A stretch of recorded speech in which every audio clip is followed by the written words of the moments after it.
ನನ್ನ ಹೆಸರು ಸುಧಾ ಲಿಂಗರಾಜು ಅಂತ ತುಮಕೂರಿಂದ ಬಂದಿದ್ದೀನಿ. ನಾನು ಕಳೆದ 5 ವರ್ಷಗಳಿಂದ ಈ ಒಂದು ಆನಾಪಾನಸತಿ ಧ್ಯಾನವನ್ನ ಅಭ್ಯಾಸ ಮಾಡ್ತಾ ಬರ್ತಾ ಇದ್ದೀನಿ. ನನ್ನ ಜೀವನದಲ್ಲಿ ಆಗಿರ್ತಕ್ಕಂಥ ಒಂದು ಟ್ರಾನ್ಸ್ಫಾರ್ಮೇಷನ್ ಜೊತೆಗೆ ನನ್ನ ಈಗ ಜೀವನ ಕೂಡ ಒಂದು ಉನ್ನತ ಮಟ್ಟಕ್ಕೆ ಹೋಗ್ತಾ ಇದೆ ಅಂತ ಹೇಳೋದಕ್ಕೆ ಇಷ್ಟಪಡ್ತೀನಿ. ಈ ಧ್ಯಾನದಿಂದ ಅಂದ್ರೆ ಇದರಲ್ಲಿ ತಗೊಳ್ತಕ್ಕಂಥ ಒಂದು ಜ್ಞಾನ ಏನಿದೆ ಅತ್ಯುನ್ನತವಾಗಿದೆ. ಊಹೆಗೂ ನಿಲುಕದ್ದು ಈ ಧ್ಯಾನದಲ್ಲಿ, ಈ ಜ್ಞಾನದಲ್ಲಿ, ಈ ಮಾಯಾ ಪ್ರಪಂಚದ ಮುಕ್ತಿಯಲ್ಲಿ ನಮಗೆ ಸಿಗುತ್ತೆ ಅಂತ ಹೇಳೋದಕ್ಕೆ ನಾನು ಇಷ್ಟಪಡ್ತೀನಿ. ಮಾಸ್ಟರ್ ಪತ್ರಿಜಿ ಹೇಳಿದ ಹಾಗೆ ಧ್ಯಾನದಿಂದ ಜ್ಞಾನ, ಜ್ಞಾನದಿಂದ ಮುಕ್ತಿ. ನಿಜವಾಗ್ಲೂ ಈ ಮನುಕುಲಕ್ಕೆ ಭೂಮಿ ಮೇಲೆ ಹುಟ್ಟಿರ್ತಕ್ಕಂಥ ಪ್ರತಿ ಮಾನವನಿಗೂ ಕೂಡ ಪತ್ರಿಜಿ ಕೊಟ್ಟಿರ್ತಕ್ಕಂಥ ದಿವ್ಯವಾದ ವರ ಈ ಮನುಷ್ಯನಿಗೆ, ಈ ಮನುಷ್ಯ ಕುಲಕ್ಕೆ ಅಂತ ಯಾವುದಾದ್ರೂ ಇದ್ರೆ ಅದು ಧ್ಯಾನ ಮಾಡ್ತಾರೆ. ನಿಜವಾಗ್ಲೂ ಧ್ಯಾನ ಅನ್ನೋದಿಲ್ಲದೆ ಹೋಗಿದ್ದಿದ್ರೆ ಈ ಪ್ರಪಂಚದಲ್ಲಿ ಇನ್ನು ಮುಂದಕ್ಕೆ ಏನೇನು ನಡೆಯುತ್ತೋ ಗೊತ್ತಿಲ್ಲ. ನಾವಂತೂ ಅನುಭವಿಸಿದೀವಿ ಅದನ್ನ, ಆದರೆ ಮುಂದಕ್ಕೆ ಏನು ನಡೆಯುತ್ತೋ ಗೊತ್ತಿಲ್ಲ. ಅಷ್ಟು ಅನುಭವಿಸ್ಬೇಕಾಗಿತ್ತು ಈ ಭೂಮಿ. ಅದನ್ನ ತಪ್ಪಿಸಿ ಒಂದು ಉನ್ನತವಾದ ಒಂದು ಮಟ್ಟಕ್ಕೆ, ಆ ಒಂದು ಸ್ಥಿತಿಗೆ ಭೂಮಿಯನ್ನ ಕರ್ಕೊಂಡು ಹೋಗ್ತಾ ಇದ್ದಾರೆ ಪತ್ರಿಜಿಯವರು. ನಮಗೆ ಧ್ಯಾನವನ್ನ ಕೊಟ್ಟು ಆ ಧ್ಯಾನದ ಎನರ್ಜಿಯಿಂದ ಭೂಮಿಯ ಎನರ್ಜಿಯನ್ನು ಜಾಸ್ತಿ ಮಾಡಿ ಆ ಭೂಮಿಯನ್ನ ಒಂದು ಉನ್ನತವಾದ ಮಟ್ಟಕ್ಕೆ ಕರ್ಕೊಂಡು ಹೋಗ್ತಾ ಇದ್ದಾರೆ ಪತ್ರಿಜಿಯವರು. ಅವರಿಗೆ ಎಷ್ಟು ಕೃತಜ್ಞತೆ ಸಲ್ಲಿಸಿದ್ರು ಸಾಲದು. ಅವರ ಸಂಕಲ್ಪವಾದ ಧ್ಯಾನ ಜಗತ್, ಪಿರಮಿಡ್ ಜಗತ್, ಶಾಖಾಹಾರ ಜಗತ್ಗೆ ನಾವೆಲ್ಲರೂ ಕೂಡ ಸಂಕಲ್ಪ ಮಾಡೋಣ. ಇನ್ನು ಮುಂದೆ ಪ್ರತಿ ಮನೆ ಮೇಲೂ ಒಂದೊಂದು ಪಿರಮಿಡ್ ಬರಲಿ, ಪ್ರತಿಯೊಬ್ಬರು ಕೂಡ ಧ್ಯಾನಿಗಳಾಗಿ, ಸ್ವಸ್ಥ ಸಮಾಜ, ಸ್ವಸ್ಥ ಮನಸ್ಸು ಎಲ್ಲರಿಗೂ ಸಿಗಲಿ ಅಂತ ಕೇಳ್ಕೊಳ್ತಾ ಈ ಒಂದು ಕಾರ್ಯಕ್ರಮ ಪ್ರಾರಂಭ ಮಾಡೋಣ.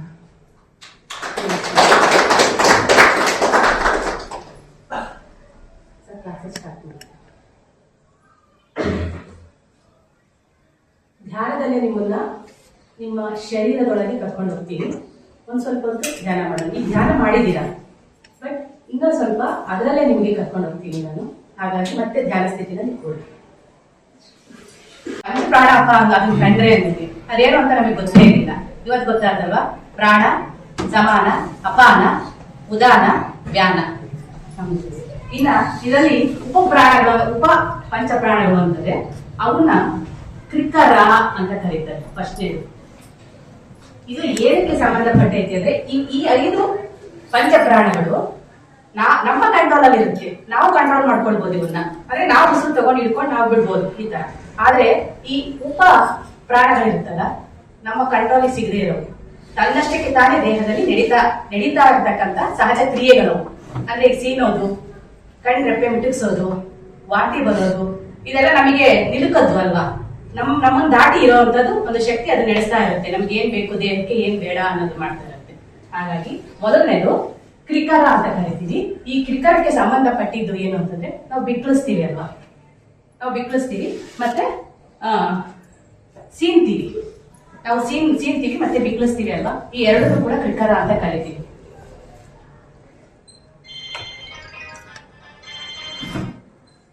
ಸೀನುವುದು ಮತ್ತೆ ಬಿಕ್ಳಿಸುವುದು.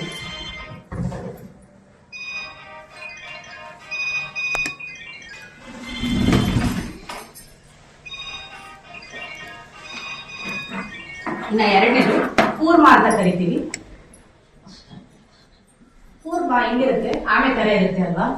ನಮ್ ದೇಹದ ಪಾರ್ಟ್ ಅಲ್ಲಿ ಯಾವ್ದಿರುತ್ತೆ? ಕಣ್ಣು. ಆ ಕಣ್ಣು ರೆಪ್ಪೆ ತನ್ನಷ್ಟು ತಾನೇ ಮಿಟಿಸ್ತಾ ಇರುತ್ತೆ. ನಮ್ ಕಂಟ್ರೋಲ್ ಅಲ್ಲೇ ಇರಲ್ಲ. ಅದಕ್ಕೆ ಯಾವಾಗ ಬೇಕೋ ಮುಟ್ಟಿಸ್ಕೊಳ್ಳುತ್ತೆ, ಅದಕ್ಕೆ ಯಾವಾಗ ಬೇಕೋ ಮುಚ್ಕೊಳ್ಳುತ್ತೆ. ಕಣ್ಣು ಮುಟ್ಟಿಸೋದು.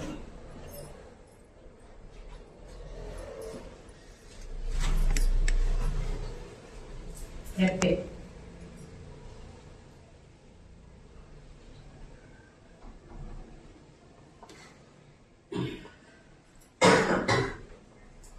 ನಾವು ಮೂರನೇದು ಹೇಳ್ತೀವಿ ನಾಗ ಅಂತ ಹೇಳ್ತೀವಿ.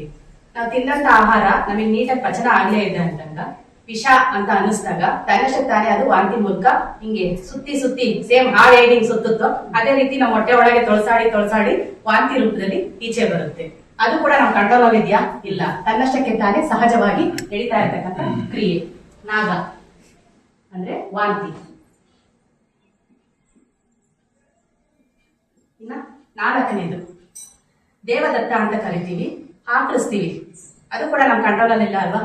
ನಾವು ಬಂದು ಆಕಳಿಸ್ಲೇಬೇಕು. ನಾವು ಏನ್ ತಡ್ಕೊಂತೀವಿ ಅಂದ್ರೆ ಮತ್ತೆ ಜಾಸ್ತಿ ಬಂದು ಆಕಳಿಸ್ಬಿಡ್ತೀವಿ ನಾವು ಅಲ್ವಾ? ಅದನ್ನ ದೇವದತ್ತ ಅಂತ ಕರಿತೀವಿ. ಅದನ್ನ ನಾವು ಆಕಳಿಸುವುದು. ಇನ್ನು ಮುಂದೆ ಈ ರೀತಿ ಕ್ಲಾಸಸ್ಗಳನ್ನ ಮಾಡ್ಬೇಕಾದ್ರೆ ಒಂದು ಬುಕ್ ಪೆನ್ನ ತಗೊಂಡು ಬನ್ನಿ, ಇಟ್ಕೊಂಡು ಈ ನೋಟ್ಸ್ಗಳನ್ನ ಮಾಡ್ಕೊಳ್ಳಿ. ಯಾಕೆಂದ್ರೆ ನೀವು ಕೂಡ ಮುಂದೆ ಹೋಗಿ ಯಾರಿಗೆ ಬೇಕಾದ್ರೂ ಪಾಠ ಮಾಡ್ಬೋದು. ನಾನು ರೆಕಾರ್ಡ್ ಮಾಡಿ ಬಿಡ್ತೀನಿ, ಅದರಲ್ಲಿರುತ್ತೆ, ಯೂಟ್ಯೂಬಿಗೆ ಹೋಗುತ್ತೆ. ಈಗ ಅದು ಬಿಡ್ತೀನಿ, ಅದರಲ್ಲಿರುತ್ತೆ. ಓಕೆ, ದೇವದತ್ತ.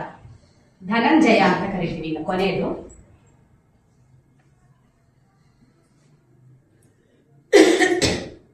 ಅಂದ್ರೆ ನಮ್ಮ ಹೃದಯ.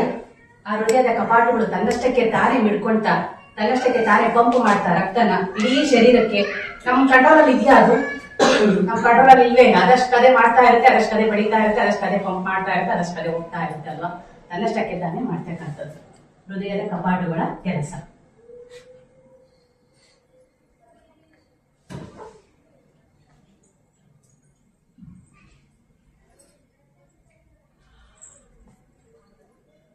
ಕ್ರಿಕರ, ಸೀನೋದು, ಬಿಕ್ಳಿಸೋದು. ಕೂರ್ಮ, ಕಣ್ಣನ್ನು ಮಿಟಕ್ಸೋದು, ಅದರ ರೆಪ್ಪೆ ಮುಚ್ಚೋದು, ಪಡೆಯೋದು. ನಾಗ, ವಾಂತಿ ಮಾಡೋದು. ದೇವದತ್ತ, ಆಕಳಿಸುವುದು. ಧನಂಜಯ, ಹೃದಯದ ಕಪಾಟುಗಳ ಕೆಲಸ, ತನ್ನಷ್ಟಕ್ಕೆ ತಾನೇ ನಡೆಯೋದು. ಇವು ಉಪಪ್ರಾಣಗಳು, ಇವು ಪಂಚಪ್ರಾಣಗಳು, ಇದರ ಉಪಪ್ರಾಣಗಳು. ಇವು ಗೊತ್ತಾಯ್ತಲ್ಲ? ಪ್ರಾಣಗಳು ಇದಿಷ್ಟನ್ನು ಪಂಚಪ್ರಾಣಗಳಿಗೆ ಸಂಬಂಧಪಟ್ಟಂತೆ, ನಮ್ಮ ಭೌತಿಕ ಶರೀರಕ್ಕೆ ಸಂಬಂಧಪಟ್ಟಂತೆ ಇರ್ತಕ್ಕಂಥ ವಿಷಯಗಳು.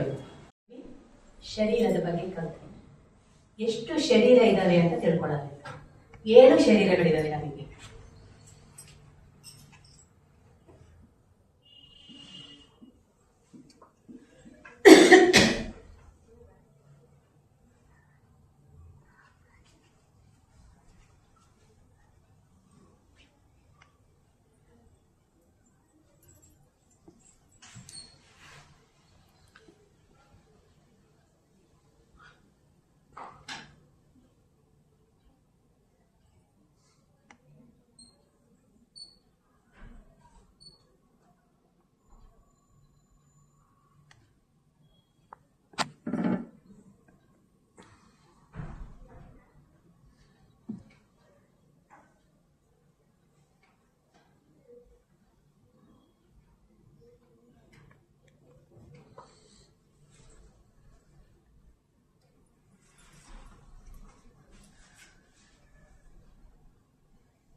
ಏಳು ಶರೀರಗಳಿದ್ದಾವೆ ನಮಗೆ. ಕುತ್ಕೊಳ್ಳಿ ಬಂದು.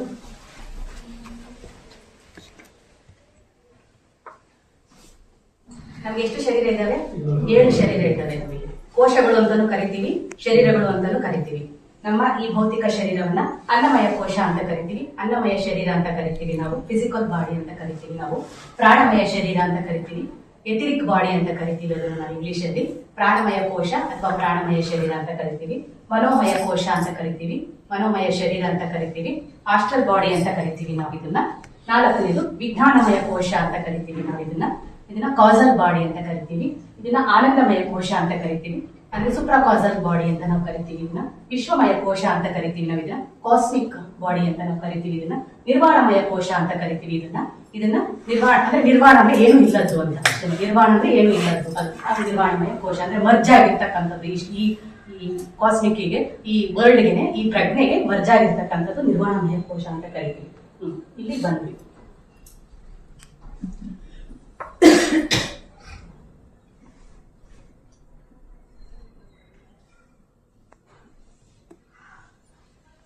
ಇಲ್ಲಿ ಇದೆ ನಮ್ಮ ಜೀವನ.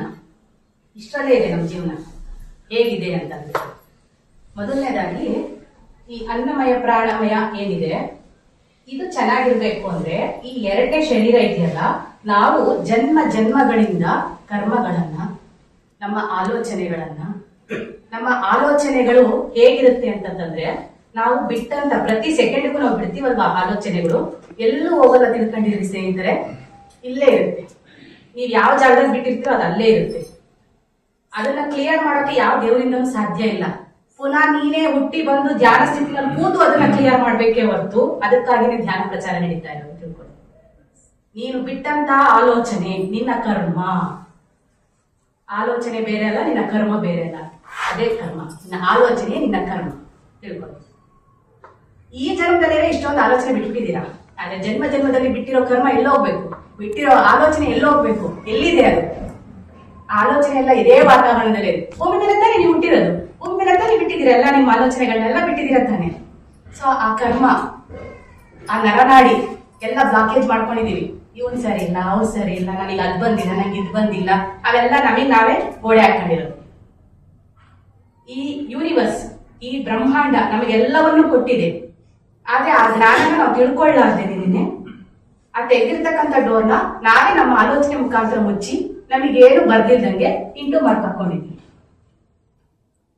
ಅರ್ಥ ಆಗ್ತಾ ಇದೆ ಅಲ್ವಾ ನಾನು ಹೇಳ್ತಿರೋದು? ಸೊ ಈಗ ನಾವು ಧ್ಯಾನ ಕೂತ್ಕೋತಿದಂಗೆ ಆಲೋಚನೆಗಳು ಬರ್ತಾ ಇದೆ.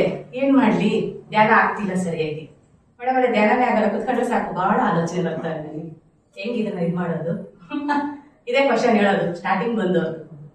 ಏನ್ ನಡೆಯುತ್ತೆ ಇಲ್ಲಿ ಅಂತಂದ್ರೆ, ಆ ನಿಮ್ಮ ಗತ ಜನ್ಮಗಳ ಆಲೋಚನೆಗಳಿರ್ತಾವಲ್ಲ, ಅವೆಲ್ಲವೂ ಕೂಡ ಪೋಸ್ಟ್ ಬಾಕ್ಸ್ ಅಲ್ಲಿ ಕೂತಿರುತ್ತೆ. ಅಂದ್ರೆ ನಿಮ್ಮ ಸಬ್ ಕಾನ್ಶಿಯಸ್ ಮೈಂಡ್ ಅಂತೀವಲ್ಲ, ಸುಪ್ತ ಮನಸ್ಸು ಅಂತ, ಆ ಸುಪ್ತವಾದ ಮನಸ್ಸಿನಲ್ಲಿ ಸ್ಟೋರ್ ಆಗಿರುತ್ತೆ. ನೀವ್ ಯಾವಾಗ ಶುದ್ಧಿ ಮಾಡ್ತೀನಿ ಅಂತ ಬರ್ತಿರೋ, ನೀಟಾಗಿ ಕ್ಲೀನ್ ಮಾಡ್ಬೇಕಲ್ವಾ ಮನೆನ. ಪ್ರತಿಯೊಂದು ಸಾಮಾನು ಎತ್ತಿಕ್ಕಿ ನೀಟಾಗಿ ಕಸ ಗುಡಿಸಿ, ನೀಟಾಗಿ ನೆಲ ಒರೆಸಿ, ಕಿಟಕಿ ಬಾಕ್ಲು ಎಲ್ಲ ಒರೆಸ್ತಾನೆ ಕ್ಲೀನ್ ಆಗೋದು. ಸೊ ನಿಮ್ಮ ಪೋಸ್ಟ್ ಬಾಸು, ನಿಮ್ಮ ಕರ್ಮ, ನಿಮ್ಮ ಒಂದು ನರನಾಡಿ ಏನಿದ್ದಾವೆ, ನಮ್ಮ ನಾಡಿ ಮಂಡಲ, ಅದೆಲ್ಲವನ್ನು ಈಗ ಶುದ್ಧಿ ಕಾರ್ಯಕ್ಕೋಸ್ಕರ ವಿಶ್ವಶಕ್ತಿಯ ಕೆಳಗೆ ಕೂತಿದ್ದೀರಾ. ಸರ್ವಿಸಿಗೆ ಬಿಡ್ತಾ ಇದ್ದೀರಾ ನಿಮ್ಮ ಬಾಡಿನ. ಧ್ಯಾನಕ್ಕೆ ಬಂದ್ರಿ ಅಂದ್ರೆ ಅರ್ಥ, ನಿಮ್ಮ ಗಾಡಿ ತಗೊಂಡೋಗಿ ಹೇಗೆ ಸರ್ವಿಸಿಗೆ ಬಿಟ್ಟು ಕ್ಲೀನ್ ಮಾಡಿಸ್ಕೊಂಡು ತಗೊಂಡ್ ಬರ್ತಿರೋ ಅದೇ ರೀತಿ ತಗೊಂಡೋಗಿ ಬಿಟ್ಟಂತೆ ಆ ವಿಶ್ವಶಕ್ತಿಯ ಕೆಳಗೆ ನಾವು ಕೂತಂತೆ. ಅದಕ್ಕೇನೆ ಮಾತಾಡಂಗಿಲ್ಲ. ಅವ್ನ್ ಏನ್ ಬೇಕಾದ್ರೂ ಆ ಕುಜ್ಬೋದು, ಯಾವ ಸಂಧಿ ಬೇಕಾದ್ರೂ ಆ ಕುಜ್ಬೋದು.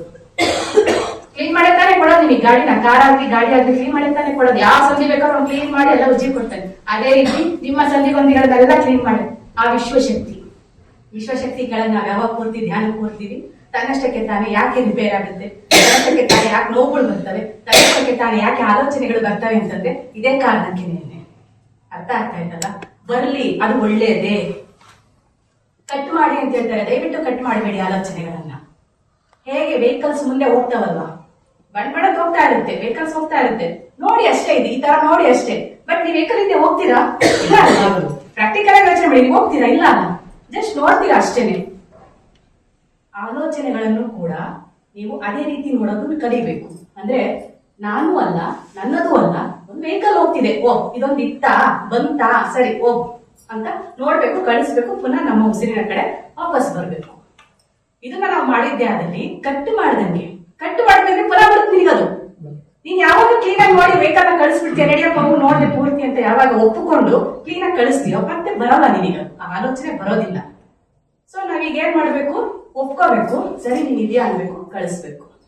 ಇದನ್ನ ಮಾಡಿದಾಗ ಏನಾಗುತ್ತೆ, ನಮ್ಮ ಸಬ್ ಕಾನ್ಶಿಯಸ್ ಮೈಂಡ್, ನಮ್ಮ ಪೋಸ್ಟ್ ಬಾಕ್ಸ್ ಅಲ್ಲಿ ಇರ್ತಕ್ಕಂಥ ಪ್ರತಿಯೊಂದು ಲೆಟರ್ ಏನ್ ಆಲೋಚನೆ ಮುಖಾಂತರ ಬರುತ್ತೆ, ತನ್ನಷ್ಟಕ್ಕೆ ತಾನೇ ಧ್ಯಾನಕ್ಕೆ ಬಂದ ನಂತರ, ಪ್ರಾಕ್ಟೀಸ್ ಆದ ನಂತರ 100 ಇದ್ದ ಆಲೋಚನೆ 90, 90 ಇದ್ದ ಆಲೋಚನೆ 80, 80 ಇದ್ದ ಆಲೋಚನೆ 60, 60 ಇದ್ದ ಆಲೋಚನೆ ಹೀಗೆ ಡೇ ಬೈ ಡೇ 40, 20, 10 ಹೀಗೆ ಶೂನ್ಯಕ್ಕೆ ನಾವು ಬಂದಿರ್ತೀವಿ. ಅಷ್ಟೊತ್ತಿಗೆ ನಿನ್ನ ಟ್ರಾನ್ಸ್ಫಾರ್ಮೇಶನ್ ಆಗೋದು. ನಿನ್ನ ಇಡೀ ಶರೀರ ಮತ್ತು ನಿನ್ನ ಭಾವನಾ ಶರೀರ, ನಿನ್ನ ಇಡೀ ಜನ್ಮಗಳದ್ದು ಈ ಏನು ಭೂಮಿ ತಗೊಂಡ್ಬಂದಿರ್ತಕ್ಕಂಥ ಈ ಆತ್ಮ ಐತಲ್ಲ, ಆತ್ಮ ಕೂಡ ಪರಿಶುದ್ಧವಾಗಿ ಸಂಪೂರ್ಣ ಏನ್ ಕಲಿಬೇಕು ಅದನ್ನ ಕಲ್ತಿರುತ್ತೆ. ಶೂನ್ಯ ಸ್ಥಿತಿ ನೀವು ಹೋಗೋ ಅಷ್ಟೊತ್ತಿಗೆ ನೀನ್ ಅನ್ಕೋಬಹುದು ನಾ ಶೂನ್ಯ ಸ್ಥಿತಿ ಅಂತ, ಅದಲ್ಲ ಶೂನ್ಯ. ನೀನ್ ತಿಳ್ಕೊಂಡಿರೋ ಶೂನ್ಯ ಅಲ್ಲ, ಶೂನ್ಯವೇ ಬೇರೆ ಇದೆ. ಹಾಗಾಗಿ ಇಲ್ಲಿ ನಮಗೆ ಯಾಕೆ ಈ ಸಂಬಂಧಗಳಲ್ಲಿ ಸಮಸ್ಯೆ ರೋಗದ ಸಮಸ್ಯೆ, ಆರ್ಥಿಕ ಸಮಸ್ಯೆ, ಎಲ್ಲ ಸಮಸ್ಯೆ ನಮಗೆ ಯಾಕೆ ಇಲ್ಲಿದೆ. ಈ ಭೌತಿಕ ಶರೀರ ನಾವು ಅನುಭವಿಸ್ತಾ ಇದ್ದೀವಿ. ಆದ್ರೆ ನಿಜ ಹೇಳ್ಬೇಕಂದ್ರೆ ಇಲ್ಲೇನೂ ಇಲ್ಲ, ಇದು ಚೆನ್ನಾಗೇ ಇದೆ. ಇಲ್ಲಿದೆ ನಮ್ದೆಲ್ಲನೂ ಇಲ್ಲಿದೆ. ಈಗ ನಮಗೆ ಬರ್ತಕ್ಕಂಥ ವಿಶ್ವಶಕ್ತಿ ಏನಿದೆ, ನಾವು ಧ್ಯಾನ ಮಾಡೋದೇ ಬೇಕಾಗಿಲ್ಲ. ತನ್ನಷ್ಟಕ್ಕೆ ತಾನೇ ನಿರ್ವಾಣಮಯದಿಂದ ವಿಶ್ವಮಯಕ್ಕೆ, ವಿಶ್ವಮಯದಿಂದ ಆನಂದಮಯಕ್ಕೆ, ಆನಂದಮಯದಿಂದ ವಿಜ್ಞಾನಮಯಕ್ಕೆ, ತನ್ನಷ್ಟಕ್ಕೆ ತಾನೇ ಸರಾಗವಾಗಿ ಹರಿದು ಬರ್ತಾ ಇದೆ, ನೀರು ಹರಿದು ಬಂದಂಗೆ. ಆದ್ರೆ ನಾವೇನ್ ಮಾಡ್ತಾ ಇದ್ದೀವಿ, ಈ ಮನೋಮಯ ಶರೀರ ಅನ್ನೋದೈತಲ್ಲ, ನಮ್ಮ ಮನಸ್ಸು, ಆಲೋಚನೆ ತುಂಬಿಸ್ಕೊಂಡಿದೀವಿ. ಹೇಗ್ ತುಂಬಿಸ್ಕೊಂಡಿದೀವಿ? ಈ ಟೀಪಾಯ್ ತರ ತುಂಬಿಸ್ಕೊಂಡಿದೀವಿ. ಅದು ಕೆಳಗೆ ನಾನು ನೀರು ಹೋಗುತ್ತಾ? ಇಲ್ಲ ಅಲ್ಲ, ನೀರ್ ಹಾಕಿದ್ದು ಇಲ್ಲೇ ಇರುತ್ತೆ, ಕೆಳಗೆ ಹೋಗಲ್ಲ. ಹಾಗಾಗಿ 3 ಶರೀರದ್ದು ಇದು ನೀಟಾಗಿ ಬರ್ತಾ ಇದೆ ಮೇಲಿಂದ. ಇನ್ 3 ಶರೀರದ್ದು ಇಲ್ಲೇ ಇದೆ. 3ನೇ ಶರೀರದ್ದು ಇದು ಮನೋಮಯ ಶರೀರ, ಇದು ತಡ್ಕೊಂಡು ನಿಂತ್ಕೊಂಡೈತೆ ಆಲೋಚನೆ ಅನ್ನೋದ್ರಲ್ಲಿ. ಯಾವ ಕ್ಷಣ ನೀನು ಆಲೋಚನೆ ರಹಿತ ಸ್ಥಿತಿಗೆ ಬಂದು ಉಸಿರಿನಲ್ಲಿ ಒಂದಾಗ್ತೀಯಲ್ಲ, ಆ ಕ್ಷಣಗಳಿರ್ತಲ್ಲ. ಯಾಕೆ ನನಗೆ ಧ್ಯಾನಕ್ಕೆ ಬರ್ತಿದ್ದಂಗೆ ಪರವಾಗಿಲ್ಲಪ್ಪ, ಒಂದು ವಾರಕ್ಕೆ ಏನೋ ಒಂಥರ ಖುಷಿ ಆಗ್ತಾ ಇದೆ, ಒಂದೇ ವಾರ ಧ್ಯಾನ ಮಾಡಿದ್ರು, ಏನೋ ಒಂಥರ ಖುಷಿ ಆಗ್ತಾ ಇದೆ, ಏನೋ ಒಂಥರ ಸಮಾಧಾನ ಆಗ್ತಾ ಇದೆ, ಏನೋ ಒಂಥರ ಮನೇಲಿ ಚೇಂಜಸ್ ಕಾಣಿಸ್ತಾ ಇದೆ. ಯಾಕೆ ಈ ರೀತಿ ಚೇಂಜಸ್ ಕಾಣಿಸುತ್ತೆ ಅಂತಂದ್ರೆ, ಆ ಕ್ಷಣ ಇದರಲ್ಲಿ ಒಂಚೂರು ತೆಗೆದಾಗ ಅದ್ರಾಗ ಒಂದು ತೊಟ್ಟು ಉದುರುತ್ತು, ಇಲ್ಲೊಂಚೂರು ತೆಗೆದಾಗ ಇಲ್ಲೊಂದು ತೊಟ್ಟು ಉದುರುತ್ತು, ಇಲ್ಲೊಂಚೂರು ತೆಗೆದಾಗ ಇನ್ನೊಂದಷ್ಟು ತೆಗೆದಾಗ ಇನ್ನೊಂದಷ್ಟು ಉದುರುತ್ತು. ಅಮೃತ ಏನು ಉದುರುತ್ತಲ್ಲ ಕೆಳಕ್ಕೆ, ಅವಾಗ ತನ್ನಷ್ಟಕ್ಕೆ ತಾನೇ ಅವೆರಡು ಶರೀರ ತನ್ನಷ್ಟಕ್ಕೆ ತಾನೇ ಶುದ್ಧಿ ಆಗುತ್ತೆ, ತನ್ನಷ್ಟಕ್ಕೆ ತಾನೇ ಸಂಬಂಧನೂ ಸರಿ ಹೋಗುತ್ತೆ, ಹಣಕಾಸು ಸರಿ ಹೋಗುತ್ತೆ, ರೋಗನೂ ಸರಿ ಹೋಗುತ್ತೆ, ಕೆಲಸ ಕಾರ್ಯನೂ ಸರಿ ಹೋಗುತ್ತೆ, ಜ್ಞಾನನೂ ಸರಿ ಹೋಗುತ್ತೆ. ಅರಿವಿಂದ ಜೀವಿಸೋದನ್ನು ಕಲಿತೀವಿ. ಈಗ ನಾವು ಅರಿವಿಂದ ಜೀವಿಸ್ತಾ ಇಲ್ಲ. ನಾವು ನಿಮ್ಮ ಮೂಗತ್ತಕ್ಕೆ ನಿಮ್ ಕೈ ಕರ್ತಬರಕ್ಕಾಗಲಿಲ್ಲ. ನಿಮ್ ಕೈಲಿ ಎಷ್ಟೊತ್ತಕ ತಗೊಂಡಿದ್ದೀರಾ ಒಂದು ಸತಿ ಯೋಚನೆ ಮಾಡಿ. ನಿಮ್ಮ ದೃಷ್ಟಿಯನ್ನ ಮೂಗ್ಲತ್ರ ತುದಿ ತಗೋಬರಕ್ಕೆ ಎಷ್ಟೊತ್ತಕ ಪರದಾಡಿದೀರಾ ನೀವು ಅಂತಾರ. ನೀವು ಅರಿವಿಂದ ಜೀವಿಸಿದೀರಾ? ಮಾಡೋ ಪ್ರತಿಯೊಂದು ಹೆಜ್ಜೆ, ಪ್ರತಿಯೊಂದು ಕೆಲಸ, ಪ್ರತಿಯೊಂದು ಕೂಡ ನಾವು ಮಾಡೋ ಆಲೋಚನೆ, ಆಡೋ ಮಾತು, ಮಾಡೋ ಕೆಲಸ 3 ಒಂದು ಲೈನಲ್ಲಿ ಇರ್ಬೇಕು. ಅಂದ್ರೆ ಅರಿವಿಂದ ಜೀವಿಸಿದಾಗ ಮಾತ್ರ ಈ 3 ಒಂದೇ ಲೈನಲ್ಲಿ ಇರುತ್ತಿಲ್ಲ ಅಂತಿರಲ್ಲ. ಯಾವಾಗ ನಮಗೆ ನಾವೇ ತಡೆ ಹಿಡ್ಕೊಂಡಿರ್ತೀವಿ, ಬರ್ತಾ ಇರ್ತಕ್ಕಂಥ ಇದು ವಿಶ್ವಶಕ್ತಿ ಬ್ಲಾಕ್ ಆಗುತ್ತೆ, ನೀವೆಲ್ಲರೂ ರೋಗಗ್ರಸ್ತ ಆಗುತ್ತೆ.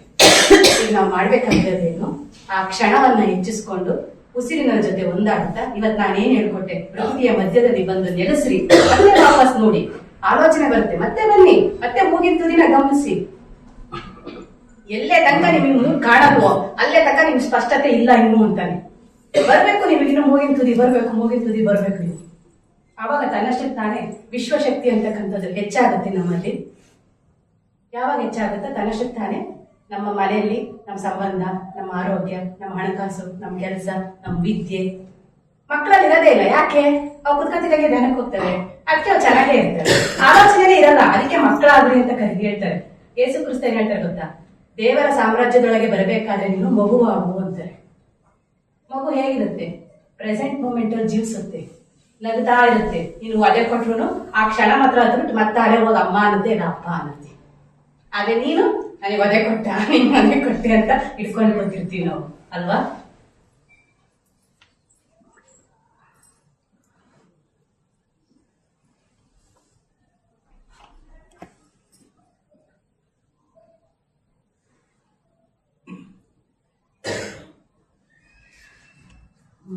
ಫಾಸ್ಟ್ ಕನ್ನಡ ಏನಂತಾರೆ? ಫಾಸ್ಟ್ ಭೂತಕಾಲ, ವರ್ತಮಾನ, ಭವಿಷ್ಯ. ಈ ಪ್ರೆಸೆಂಟ್ ಅಲ್ಲಿ ಇದ್ದಾಗ ಮಾತ್ರನೇ ನಾವು ಕ್ವಾಂಟಮ್ ಫೀಲ್ಡ್ ಅಂತ ಕರಿತೀವಿ, ಎನರ್ಜಿ ಫೀಲ್ಡ್ ಅಂತ ಕರಿತೀವಿ. ಅಂತಂದ್ರೆ ಈ ವಿಶ್ವಮಯ ಶಕ್ತಿ ಏನಿದೆಯಲ್ವಾ, ಇವಾಗ ನಾವು ಧ್ಯಾನದಲ್ಲಿ ಕೂತ ತಗೊಳ್ತೀವಲ್ವಾ ವಿಶ್ವಶಕ್ತಿ, ನಾವು ಧ್ಯಾನದಲ್ಲಿ ಕೂತು ತಗೊಳ್ಳೋ ಅವಶ್ಯಕತೆ ಇಲ್ಲ. ನೀನ್ ಸದಾ ಕಾಲ ಆಲೋಚನೆ ರಹಿತದಲ್ಲಿ ಇದ್ರೂ ಸಾಕು. ನೀನು ತನ್ನಷ್ಟಕ್ಕೆ ತಾನೇ ಅದು ಮಳೆ ಸುರಿದಂಗೆ ನಿನ್ನಲ್ಲಿ ಸುರಿತಾ ಇರುತ್ತದೆ. ಕ್ವಾಂಟಮ್ ಫೀಲ್ಡ್ ಅಂತ ಕರಿತೀವಿ ನಾವು ಅದನ್ನ, ಶಕ್ತಿ ಕೇಂದ್ರ ಅಂತ ಕರಿತೀವಿ ನಾವು ಅದನ್ನ, ಶಕ್ತಿ ಕೇಂದ್ರ, ವಿಶ್ವಶಕ್ತಿಯ ಶಕ್ತಿ ಕೇಂದ್ರ. ಇದಿಷ್ಟು. ಆದ್ರೆ ನಾವೇನ್ ಮಾಡ್ತೀವಿ? ಭೂತಕ್ಕೆ ಹೋಗಿರ್ತೀವಿ, ಇಲ್ಲ ಭವಿಷ್ಯತ್ತಿಗೆ ಹೋಗಿರ್ತೀವಿ.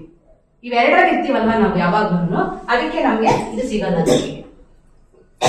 ಈ ಶಕ್ತಿ ಕೇಂದ್ರಕ್ಕೆ ನಾವು ತಲುಪಬೇಕು ಅಂತಂದ್ರೆ ಸದಾ ನಾವು ಧ್ಯಾನ ಮಾಡ್ತಾ ಅರಿವಿನಿಂದ ಜೀವಿಸ್ತಾ ನಾನು ಏನ್ ಮಾಡ್ತಿದ್ದೀನಿ ಆ ದಿನ ಕೂತು ನೋಡ್ಕೋಬೇಕು. ನಾನು ಏನ್ ತಪ್ಪು ಮಾಡಿದೆ, ನಾನು ಏನ್ ಮಾತಾಡ್ದೆ, ನಾನು ಏನ್ ಆಲೋಚನೆ ಮಾಡಿದೆ, ನಾನು ಏನ್ ಕೆಲಸ ಮಾಡಿದೆ, ನಾನು ನೀನ್ ಯಾರಿಗೋ ಏನು ಒಪ್ಪಿಸ್ಬೇಕಾಗಿಲ್ಲ. ನಿನಗ್ ನೀನೇ ಒಪ್ಪಿಸ್ಕೊಂಡು ನಿನಗ್ ನೀನೇ ತಿದ್ಕೋ. ನಿನ್ನಷ್ಟಕ್ಕೆ ನೀನೇ ಟ್ರಾನ್ಸ್ಫಾರ್ಮೇಶನ್ ಆಗು, ನೀನೇ ಬದಲಾವಣೆ ತಂದ್ಕೋ ನಿನ್ನೊಳಗೆ. ತನ್ನಷ್ಟಕ್ಕೆ ತಾನೇ ಈ ಶಕ್ತಿ ಕೇಂದ್ರದೊಳಗೆ ನೀನ್ ಬರ್ತೀಯ. ಅದು ಬೇಗ, ಇಲ್ಲಾಂದ್ರೆ ಬಹಳ ಲೇಟ್ ಆಗುತ್ತೆ. ನಿನ್ ಮೇಲೆ ಡಿಪೆಂಡ್ ಅಷ್ಟೇ ಈ ಶಕ್ತಿ ಇರೋದೆಲ್ಲ. ಇನ್ನ ಹೇಗೆ ನಾವು ಕರೆಂಟ್ ಸ್ಟೋರ್ ಮಾಡಿದಾಗ ನಮ್ಮ ಅಗತ್ಯಕ್ಕೆ ತಕ್ಕಂತೆ ನಮ್ಗೆ ಎಷ್ಟು ಬೇಕೋ ನಾವು ಹೇಗೆ ಉಪಯೋಗಿಸ್ಕೊತೀವೋ, ದಡ್ಡ ಅದೇನ್ ಮಾಡ್ತೀವಿ, ಒಂದೇ ಸತಿ ಫ್ಯಾನು, ಒಂದೇ ಸತಿ ಲೈಟು, ಒಂದೇ ಸತಿ ಮಿಕ್ಸಿ ಎಲ್ಲಾನು ಓಡಿಸ್ಬಿಟ್ಟು ಖಾಲಿ ಮಾಡ್ಕೊಂಡ್ರೆ. ನಿಮಗೆ ಗೊತ್ತಿರ್ಲಿ, ಧ್ಯಾನದಿಂದ ತಗೊಂಡಂತ ಎನರ್ಜಿ ಕೂಡ ಒಂದೊಂದು ರೂಪಾಯಿಗಿಂತ ಇನ್ನೂ ಜಾಸ್ತಿ ಬೆಲೆ ಬಾಗುತ್ತೆ. ನೀವು 5 ನಿಮಿಷ ಧ್ಯಾನ ಮಾಡಿ, ಆ 5 ನಿಮಿಷದ್ದು ಹೋಗಿ ನಿಮ್ಮ ಅಕೌಂಟ್ ಅಲ್ಲಿ ಸ್ಟೋರ್ ಆಗಿರುತ್ತೆ. ನಿಮ್ಗೆ ಗೊತ್ತಿಲ್ಲ. 5 ನಿಮಿಷ ಸಾಕು, 1-2 ಡ್ರಾಪ್ ಬಂದಿರಲಿ ಸಾಕು, ಅದು ಸ್ಟೋರ್ ಆಗಿರುತ್ತೆ. ಅದು ನಿಮ್ಮ ಎಲ್ಲ ಕೆಲಸ ಕಾರ್ಯಕ್ಕೂ, ನಿಮ್ಮ ಆರೋಗ್ಯಕ್ಕೆ, ನಿಮ್ಮ ಸಮಯ ಎಲ್ಲದಕ್ಕೂ ಬರುತ್ತದು. ಹಾಗಾಗಿ ನೀವು ಅಲ್ಲಿ ಸ್ಟೋರ್ ಮಾಡಿದ್ದಂತ ಒಂದು ಹಣವನ್ನ ಹೇಗೆ ಖರ್ಚು ಮಾಡ್ತೀರಾ ಅಥವಾ ಹೇಗೆ ಬಳಸ್ಕೊತೀರಾ, ಹೇಗೆ ಉಳಿಸ್ಕೊತೀರಾ ಅನ್ನೋದ್ರ ಮೇಲೆ ಇನ್ ಮುಂದಕ್ಕಿರುತ್ತೆ ನಿಮಗೆ ಕ್ವಶನ್. ಈಗ ಧ್ಯಾನ ಮಾಡ್ತಿದ್ದೀರಾ, ಮುಂದಕ್ಕೆ ಗೊತ್ತಿಲ್ಲ, ಸುಮ್ಮನೆ ಧ್ಯಾನ ಮಾಡ್ತಿರ್ತೀವಿ. ದಿನನಿತ್ಯ ಜೀವನ ಹೇಗೆ ನಡೆಸ್ತಾ ಇದ್ದೀನೋ ಮೊದ್ಲಿಂದನು ಅದೇ ರೀತಿ ನಡೆಸ್ತೀನಿ ಅಂದ್ರೆ ಆಗಲ್ಲ. ಧ್ಯಾನ ಮಾಡ್ತಿದ್ದೀನಪ್ಪ, ಯಾಕೋ ನನಗೇನು ಆಗ್ತಾನೆ ಇಲ್ಲ, ಮತ್ತೆ ಅದೇ ಕಂಪ್ಲೇಂಟ್. ಧ್ಯಾನ ಮಾಡ್ತಿದ್ದೀನಿ, ನನಗೇನು ಸರಿ ಹೋಗೇ ಇಲ್ಲ. ಏನು ಯಾಕೆ? ನಾವು ಮಾಡ್ತಾ ಇರೋ ತಪ್ಪುಗಳಿಂದ. ಅಂದ್ರೆ ಧ್ಯಾನಕ್ಕೆ ಬರೋಕ್ಕಿಂತ ಮುಂಚೆ ಏನ್ ಮಾಡ್ತಿದ್ವಿ, ಧ್ಯಾನಕ್ಕೆ ಬಂದಾದ್ಮೇಲೆ ಏನ್ ಮಾಡ್ಬೇಕು, ಇಲ್ಲಿ ನಾವು ಇನ್ನೂ ಸ್ವಲ್ಪ ತಿಳ್ಕೊಳ್ಬೇಕು. ಗಮನ, ನಮ್ಮ ಇಂಟ್ರೆಸ್ಟ್ ಎಲ್ಲಿರುತ್ತೆ. ಈಗ ಯಾವ್ದಾದ್ರೂ ಒಬ್ಬ ವ್ಯಕ್ತಿ ಬಗ್ಗೆ ಜ್ಞಾಪಿಸ್ಕೊತಾನೆ ಇರ್ತೀವಿ. ನಿಮಗೆ ಗೊತ್ತಿರ್ಲಿ, ಈ ವಸ್ತುಗಳಲ್ಲೂ ಎನರ್ಜಿ ಇರುತ್ತೆ, ಪ್ರತಿಯೊಂದು ಕಣಕಣದಲ್ಲೂ ಕೂಡ ಎನರ್ಜಿ ಇರುತ್ತೆ. ನಮ್ಮ ಎನರ್ಜಿನ ಅದು ತಗೋತಾ ಇರುತ್ತೆ, ಅದ್ರ ಎನರ್ಜಿನ ನಾವು ತಗೋತಾ ಇರ್ತೀವಿ. ಗೊತ್ತಿರ್ಲಿ ನಿಮಗೆ, ಎಲ್ಲವೂ ಕೂಡ ಶಕ್ತಿಯ ಬಿಂದುಗಳೇನೆ, ಶಕ್ತಿಯ ರೂಪಗಳೇನೆ. ಆದ್ರೆ ಆ ಲೆವೆಲ್ ಕಮ್ಮಿ ಇರುತ್ತೆ, ಪರ್ಸೆಂಟೇಜ್ ಕಮ್ಮಿ ಇರುತ್ತೆ ಅಷ್ಟೇ. ನಮ್ಮ ಮನುಷ್ಯರಲ್ಲಿ ಜಾಸ್ತಿ ಇರುತ್ತೆ, ಇವ್ರಿಗೆ ಕಮ್ಮಿ ಇರುತ್ತೆ ಅಷ್ಟೇ. ಮರಕ್ಕಿನ್ನೂ ಕಮ್ಮಿ ಇರುತ್ತೆ ಆ ಎನರ್ಜಿ, ಆ ಪರ್ಸೆಂಟೇಜ್ ಏನಿರುತ್ತೆ, ಆ ಪವರ್ ಆ ಕಮ್ಮಿ ಇರುತ್ತೆ, ಅಷ್ಟೇನೆ, ಇನ್ನೇನು ಇಲ್ಲ. ಈಗ ನಾವು ಪ್ರತಿದಿನ ಏನ್ ಮಾಡ್ತೀವಿ, ಆ ಗಮನ ಅಂತಕ್ಕಂಥದ್ದನ್ನ ಯಾವ್ದೋ ವ್ಯಕ್ತಿನೇ ಜ್ಞಾಪಿಸ್ಕೊತಾ ಇರ್ತೀವಿ. ಅವ್ನ ಹಂಗ್ ಮಾಡ್ದ, ಇವ್ನ ಹಿಂಗ್ ಮಾಡ್ದ, ಇವ್ನ ಹಂಗೆ, ಅಥವಾ ಅವ್ನು ಒಳ್ಳೆಯವನು. ನೀನ್ ಒಳ್ಳೆದರ ಆಗಿರ್ಲಿ ಕೆಟ್ಟದರ ಆಗಿರ್ಲಿ, ವ್ಯಕ್ತಿ ಬಗ್ಗೆ ಹೇಳ್ತಾ ಇರೋದು. ಆ ಗಮನ ನೀನ್ ಯಾವಾಗ ಆ ವ್ಯಕ್ತಿ ಬಗ್ಗೆ ಕೊಡ್ತೀಯಾ, ನಿನ್ನ ಮಕ್ಕಳ ಬಗ್ಗೆನೇ ಆಗಿರ್ಬೋದು, ನಿನ್ನ ಹೆಂಡತಿ ಬಗ್ಗೆನೇ ಆಗಿರ್ಬೋದು, ನಿನ್ನ ಗಂಡನ ಬಗ್ಗೆನೇ ಆಗಿರ್ಬೋದು, ನಿನ್ನ ಸಂಬಂಧಿಕರ ಬಗ್ಗೆನೇ ಆಗಿರ್ಬೋದು, ಅಕ್ಕಪಕ್ಕ ಮನೆಯವ್ರ ಆಗಿರ್ಬೋದು, ಅಥವಾ ಹಿಂದೆ ನಡೆದಿರೋ ವ್ಯಕ್ತಿಗಳೇ ಆಗಿರ್ಬೋದು. ನೀವು ಯಾವಾಗ ಕೊಡ್ತಾ ಇರ್ತೀರಾ, ನಿಮ್ ಎನರ್ಜಿ ಸೀದಾ ಹೋಗ್ತಾ ಇರುತ್ತೆ. ಅಕೌಂಟ್ ಅಲ್ಲಿ ಏನ್ ಸ್ಟೋರ್ ಮಾಡಿದ್ರಲ್ಲ, ನಿಮಗೆ ಅರಿವಿಗೆ ತೆಗೆದು ಕೊಡ್ತಾ ಇರ್ತೀರ. ಈಗ ಹೇಳಿ ಅದೆಷ್ಟು ಸ್ಟೋರ್ ಮಾಡ್ಕೊಂಡಿದ್ದೀರಾ ಅಂತ. ದಿನನಿತ್ಯ ಎಷ್ಟು ಜನ ಜ್ಞಾಪಿಸ್ಕೊತೀರಾ ನೀವು. ಆಮೇಲೆ ಒಂದು ವಸ್ತು ಬಗ್ಗೆ ಜ್ಞಾಪಿಸ್ಕೊತಾ ಇರ್ತೀರಾ. ನನ್ಗೆ ಆ ಸೀರೆ ಬೇಕಿತ್ತು, ನನಗೆ ಈ ಊರ್ ಬೇಕಿತ್ತು, ನನಗೆ ಈ ಭೂಮಿ ಬೇಕಿತ್ತು, ಅಥವಾ ಇನ್ನೊಂದೇನೋ ಬೇಕಿತ್ತು. ಹೆಣ್ಮಕ್ಳಿಗೆ ಅದೇ ಚಿಂತೆ, ಗಂಡ್ಮಕ್ಳಿಗೆ ಆ ಚಿಂತೆ ಅಲ್ವಾ? ಅದ್ರ ಬಗ್ಗೆ ನಾವು ಚಿಂತೆ ಮಾಡ್ತಾ ಇರ್ತೀವಿ. ಸೊ ಅಲ್ಲಿಗೆ ಹೋಗ್ತಾ ಇರ್ತೀವಿ ಎನರ್ಜಿ. ಇಲ್ಲಿ ಸಂಕಲ್ಪ ಶಕ್ತಿನೂ ಬರುತ್ತೆ ಮುಂದಕ್ಕೆ. ಅದೇ ನಾವು ಸಂಕಲ್ಪ ಮಾಡ್ಕೊಂಡು ಏನ್ ಬೇಕಾದ್ರೂ ಈಡೇರಿಸ್ಕೋಬೋದಲ್ಲ, ಅದು ಕೂಡ ಇಲ್ಲಿ ಸೇರ್ಕೊಳ್ಳುತ್ತೆ ಇದಕ್ಕೆ. ಅರ್ಥ ಆಯ್ತಾ? ನೆಕ್ಸ್ಟ್ ಇನ್ ವಿಷಯ, ಯಾವ್ದೋ ಒಂದ್ ವಿಷಯ ತಂದಿರ್ತೀವಿ. ಸುಮ್ನೆ ಯಾರೋ ಸಿಕ್ಕಿದ್ರು, ಯಾವ್ದೋ ಒಂದ್ ವಿಚಾರ ಬಗ್ಗೆ ಮಾತಾಡ್ತಿರೋದೇ. ನಾನು ಹೇಗ್ ಮಾತಾಡ್ತಿದ್ದೀನಿ ಇಲ್ಲ, ಎಷ್ಟು ಮಾತಾಡ್ತಿದ್ದೀನಿ ಇಲ್ಲ, ಹೇಗ್ ಮಾತಾಡ್ತಿದ್ದೀನಿ ಇಲ್ಲ, ಯಾಕೆ ಮಾತಾಡ್ತೀನಿ ಅಂತ ಮೊದ್ಲೇ ಇಲ್ಲ, ಅಲ್ಲೂ ಹೋಗ್ತಾರೆ.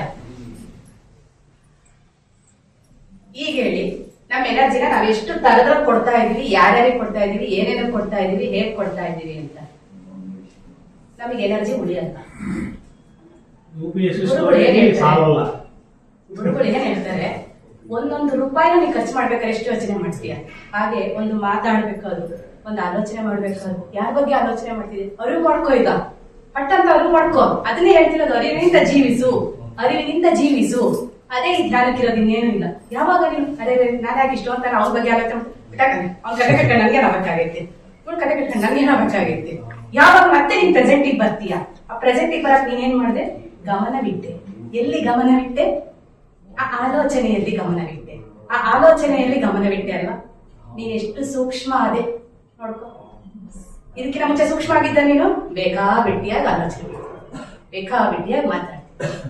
ಎಷ್ಟು ಚೆನ್ನಾಗಿ ನೀನ್ ಸೂಕ್ಷ್ಮವಾಗಿ, ನಿನಗೇ ಅರಿವಿಲ್ಲದೆ ನಿನ್ನಲ್ಲಿ ಬದಲಾವಣೆ ಎಷ್ಟು ಕಾಣ್ತು. ಗೊತ್ತಾಯ್ತಾ ನಿನಗೆ? ಗೊತ್ತೇ ಆಗಿಲ್ಲ.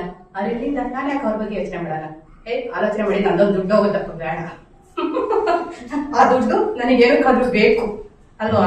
ಏನಾದ್ರೂ ನಾನು ಪರ್ಚೇಸ್ ಮಾಡಕ್ ಬೇಕು, ಅಥವಾ ನನ್ನ ಜೀವನ ನಾನು ರೂಪಿಸ್ಕೊಳ್ಳೋದಕ್ ಬೇಕು, ಕೆಲ್ಸಕ್ಕೆ ಬೇಕು, ವಿದ್ಯೆಗೆ ಬೇಕು, ಏನಾದ್ರು ತಗೊಳಕ್ ಬೇಕು, ನನ್ನ ಸಂಸಾರ ಚೆನ್ನಾಗಿ ಆಗೋದಕ್ ಬೇಕು, ಅಲ್ಲಿಗೆ ತಗೊಳ್ಳೋಣ. ಇದು ಸಂಕಲ್ಪ ಶಕ್ತಿ.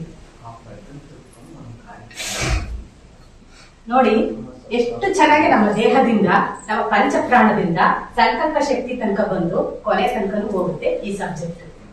ಶಕ್ತಿ ತನಕ ಬಂದು ಕೊನೆ ತನಕನೂ ಹೋಗುತ್ತೆ ಈ ಸಬ್ಜೆಕ್ಟ್.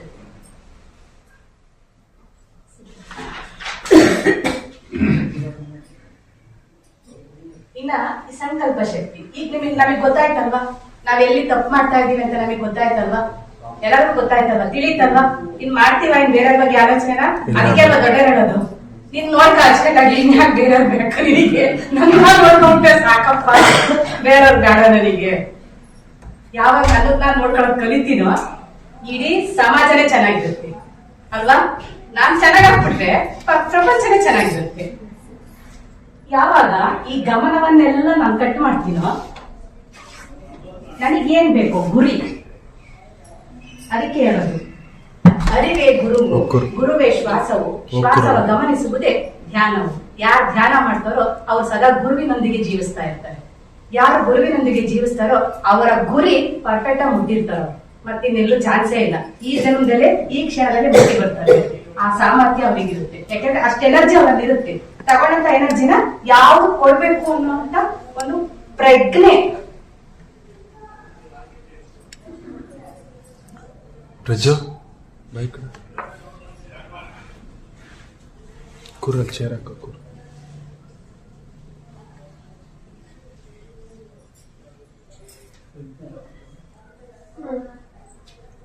ಅದನ್ನೇ ಹೇಳ್ತೀವಿ ನಾವು, ಪ್ರಜ್ಞಾನಂ ಬ್ರಹ್ಮ ಅಂತ ಕರಿತೀವಿ. ನಾವು ಏನಂತ ಕರಿತೀವಿ ಹೇಳಿ? ಇನ್ನೊಂದ್ಸತಿ ಹೇಳಿ, ಇನ್ನೊಂದ್ಸತಿ ಹೇಳಿ, ಜೋರಾಗಿ ಹೇಳ್ಬಿಡಿ. ಪ್ರಜ್ಞೆಯಿಂದ ಜೀವಿಸಿ. ಅದನ್ನ ಹೇಳುದು. ಪ್ರಜ್ಞೆ ಇಲ್ಲ ನಿಮ್ಗೆ ಈ ಕೆಲಸ ಮಾಡ್ತಿದ್ಯಾ ಅಲ್ವಾ? ಎಲ್ಲ ಗೊತ್ತೈತೆ, ಯಾರು ಎಲ್ಲ ಮಾಡ್ತಿದೀವಿ, ಯಾರು ಹೆಂಗೋ ಜೀವಿಸ್ತಾ ಇದೀವಿ ಅಲ್ವಾ?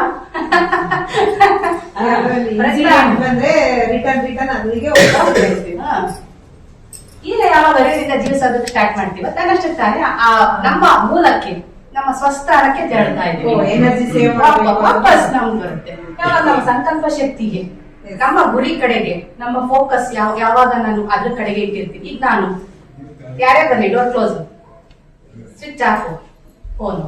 ನನ್ನ ಗುರಿ ನೋಟ್ ಮಾಡ್ಕೊಳ್ಳೋದು, ವಿಡಿಯೋಗಳು ನೋಡ್ಕೊಂಡು ಕೊಡೋದು, ಟೀಚ್ ಮಾಡೋದು. ಇಷ್ಟು ಶಕ್ತಿ ತಗೊಂಡು ಇಷ್ಟು ಜನರ ಮುಂದೆ ಅಷ್ಟೇ ಅಲ್ಲ, 1000 ಜನ ಇದ್ರೂ ಕೂಡ ಇನ್ನೂ ನಾನು ಚೆನ್ನಾಗೆ ಮಾತಾಡಬಲ್ಲೆ. ಅದೇನ್ ಸಿಕ್ತು ನನಗೆ? ಯಾರೋ ಒಬ್ರು ಬರ್ತಾರೆ, ಅವರ ಸಮಾಧಾನಕ್ಕೋ, ಅವರ ಇನ್ನೊಂದೇನೋ ಅಂತಾರಲ್ಲ, ಅವನ್ನ ಸಂತೃಪ್ತಿ ಪಡಿಸೋದಕ್ಕೋ ಮಾತಾಡ್ಕೊಂಡು ಕುತ್ಕೊಂಡ್ರೆ ನನ್ನ ಎನರ್ಜಿ ಹೋಯ್ತು. ಅಕ್ಕಪಕ್ಕ ಜೊತೆ ಮಾತಾಡ್ಕೊಂಡು ನಿಂತ್ಕೊಂಡ್ರೆ ನನ್ನ ಎನರ್ಜಿ ಹೋಯ್ತು. ಇನ್ನ ಮನೆಯವ್ರ ಜೊತೆ ಅಷ್ಟೇ ವಿನಾಕಾರಣ ಸುಮ್ನೆ ಏನೇನೋ ಮಾತಾಡ್ತೀನಿ ಅಂದ್ರೆ ಅದಕ್ಕೂ ಎನರ್ಜಿ ಹೋಯ್ತು. ಎಷ್ಟು ಬೇಕೋ ಅಷ್ಟೇ. ತರಕಾರಿ ಬೇಕು, ತರಕಾರಿ ಬೇಕಷ್ಟೇ. ಏನ್ ಮಾಡ್ಲಿ ಅಡಿಗೆ, ಅಷ್ಟೇ ಅಡಿಗೆ. ಮತ್ತಿನ್ನೊಂದು ಮಾತಿಲ್ಲ. ಎಷ್ಟು ಮಾತಾಡ್ತೀನಿ, ಯಾವಾಗ ಎಷ್ಟು ಹೇಗೆ ಕಲ್ತ್ಕೊಂಡ್ಬಿಟ್ರೆ, ಎಷ್ಟು ಆಲೋಚನೆ ಮಾಡ್ತೀನಿ, ಯಾವಾಗ ಎಷ್ಟು ಹೇಗೆ. ಪ್ಲಾನಿಂಗ್ ಇರ್ಬೇಕು. ಪ್ಲಾನಿಂಗ್ ಇಲ್ಲದೆ ಜೀವನ ಇಲ್ಲ. ಮನುಷ್ಯ ಜನ್ಮ ಅಲ್ವಾ ನಮ್ದು, ಎಲ್ಲಾ ಪ್ಲಾನಿಂಗು ಬೇಕು. ಹೆಣ್ಮಕ್ಳಾದ್ರೆ ಡಿಸೈನ್ ಬ್ಲೌಸ್ ಹೊಲ್ಸ್ಕೊಳಕ್ಕೂ ಬೇಕು, ಸ್ಯಾರಿ ತಗೊಳಕ್ಕೂ ಬೇಕು. ಗಂಡ್ಮಕ್ಳಾದ್ರೆ ಪರ್ಚೇಸ್ ಮಾಡಕ್ ಬೇಕು, ಭೂಮಿನೂ ಮನೆನೂ ಎಲ್ಲಾನು ಆಸ್ತಿನೂ ಸಂಪಾದನೆ ಅಲ್ವಾ? ಪ್ಲಾನಿಂಗ್ ಬೇಕು. ಜೀವನ ಮಾಡ್ಬೇಕು. ಚೆನ್ನಾಗಿ ಜೀವನ ಮಾಡಿ ಅಂತೇಳಿ ಪತ್ರಿಜಿ ಹೇಳಿರುತ್ತೆ. ಆದ್ರೆ ಸರಿಯಾಗಿ ಮಾಡಿ ಅಂತ ಹೇಳ್ತಾವ್ರೆ ಅಷ್ಟೇ. ನನಗೆ ಸಂತೋಷ ಮಾಡಿ ಇಟ್ಕೊಳ್ಳಿ, ಸಾಲ ಮಾಡಿ ಅನ್ಭವಿಸ್ಬೇಡಿ ಅಂತ ಅಲ್ವಾ? ಅಂತ ಹೇಳ್ತಿರೋದು. ಇದನ್ನ ಮಾಡ್ಕೊಂಡ್ ಕಲ್ತ್ಕೊಳ್ಳೋಣ. ಯಾವಾಗ ನಾವು ಇದನ್ನೆಲ್ಲ ಬಂದ್ ಮಾಡ್ಕೊಂತೀವೋ ತನ್ನಷ್ಟಕ್ಕೆ ತಾನೇನೆ ನಿಮ್ ಸಂಕಲ್ಪ ಆ ಶಕ್ತಿಗೆ, ನಿಮ್ಮ ಗುರಿ ಕಡೆಗೆ ಆ ಶಕ್ತಿ ಹೋಗಿ ನಿಮ್ಮ ಗುರಿ, ನಿಮ್ಮ ಫೋಕಸ್ ಯಾವ ಕಡೆಗಿರುತ್ತೋ ಈಗ ತಿಳ್ಕೊಳ್ಳಿ. ನಿಮ್ಮ ಸಂಕಲ್ಪ ಶಕ್ತಿ ಬಗ್ಗೆನೇ ಒಂದು ಟಿಪ್ಸ್ ಹೇಳ್ಕೊಡ್ತೀನಿ ನಿಮಗೆ. ಕಲ್ತ್ಕೊಳ್ಳಿ ಹೇಗೆ ಅದನ್ನ ನೆರವೇರಿಸ್ಕೊಳ್ಬೇಕು ಅಂತ. ನಾನು ಅದನ್ನ ಮಾಡಿ ಸ್ಟಾರ್ಟಿಂಗ್ ಅಲ್ಲಿ ನಾನು ಅದನ್ನ ಪಡ್ಕೊಂಡಿದ್ದೀನಿ. ಎಕ್ಸ್ಪೆರಿಮೆಂಟ್. ನಾವ್ ಯಾರು ಸುಮ್ಮನೆ ಬಂದಿಲ್ಲ. ಎಕ್ಸ್ಪೆರಿಮೆಂಟ್ ಮಾಡಿ ಸ್ವ ಅನುಭವ ಪಡೆದು ಅದರಲ್ಲಿ ಆನಂದವನ್ನ ಕಂಡ್ಕೊಂಡು ಇದನ್ನ 4 ಜನಕ್ಕೆ ಹೇಳಕ್ ಬಂದಿದ್ದೀನಿ. ನನಗೆ ಅನುಭವ ಆಗಿಲ್ಲ, ಇಂತ ಅನಿಸ್ತೀನಿ ಅಷ್ಟೇ. ಬಂದು ನಿಂತ್ಕೊಂಡು ಹೇಳಕ್ ನಿಮ್ ಮುಂದೆ ಪ್ರೂವ್ ಮಾಡಕ್ ಮಾತಾಡೇನು ಇರಲ್ಲ. ಎಸ್ ನಾನು ಪ್ರೂವ್ ಮಾಡ್ಕೊಂಡಿದ್ದೀನಿ, ನನ್ನ ಹತ್ರ ಐತೆ ನೋಡಿ, ನಿಮ್ಗೆ ಐತೆ, ನೀನ್ ಮಾಡಿದ್ರೆ ನಿಮಗೂ ಸಿಗುತ್ತೆ ಅಂತ ಕಾನ್ಫಿಡೆಂಟ್ ಆಗಿ ಹೇಳ್ತೀನಿ.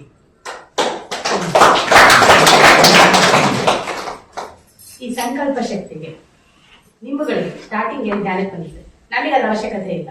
ನಮಗೆ ಸಾಕು, ನಮಗೆ ಏನ್ ಕೊಡ್ಬೇಕಾದ್ರೆ ತಗೊಳ್ತೇವೆ ಅಲ್ವಾ ಸರ್? ನಮಗೆ ಏನ್ ಬರ್ಬೇಕು ತನ್ನಷ್ಟು ತಾನು ಯೂನಿವರ್ಸ್ ಕಡೆಯಿಂದ ನಮ್ಗೆ ಎಲ್ಲರೂ ಸಿಗುತ್ತೆ. ಆದ್ರೆ ಹೊಸದಾಗಿ ಧ್ಯಾನಕ್ಕೆ ಬರ್ತಿರಲ್ಲ, ಅವಾಗ ಇನ್ನು ನೀವಿನ್ನು ಮಗು ತರ ನನಗೆ ಅದು ಬೇಕು, ನನಗೆ ಇದು ಬೇಕು ಅನ್ನೋ ಒಂದು ಮಗು ಮನಸ್ಸುಗಳು. ನಿಮ್ಮ ಮಗು ನನಗೆ ಆ ಆಸೆ ಬೇಕು, ನನ್ಗೆ ಈ ಸೀರೆ ಬೇಕು, ನಾನು ಈ ಪರ್ಚೇಸ್ ಮಾಡ್ಬೇಕಾಗಿತ್ತು, ನಾನು ಅದನ್ನ ತಗೋಬೇಕಾಯ್ತು, ನನ್ನ ಮಕ್ಳನ್ನ ಚೆನ್ನಾಗಿ ಓದೋದು, ಈ ತರ ನಿಮ್ಮ ಇರ್ತವೆ.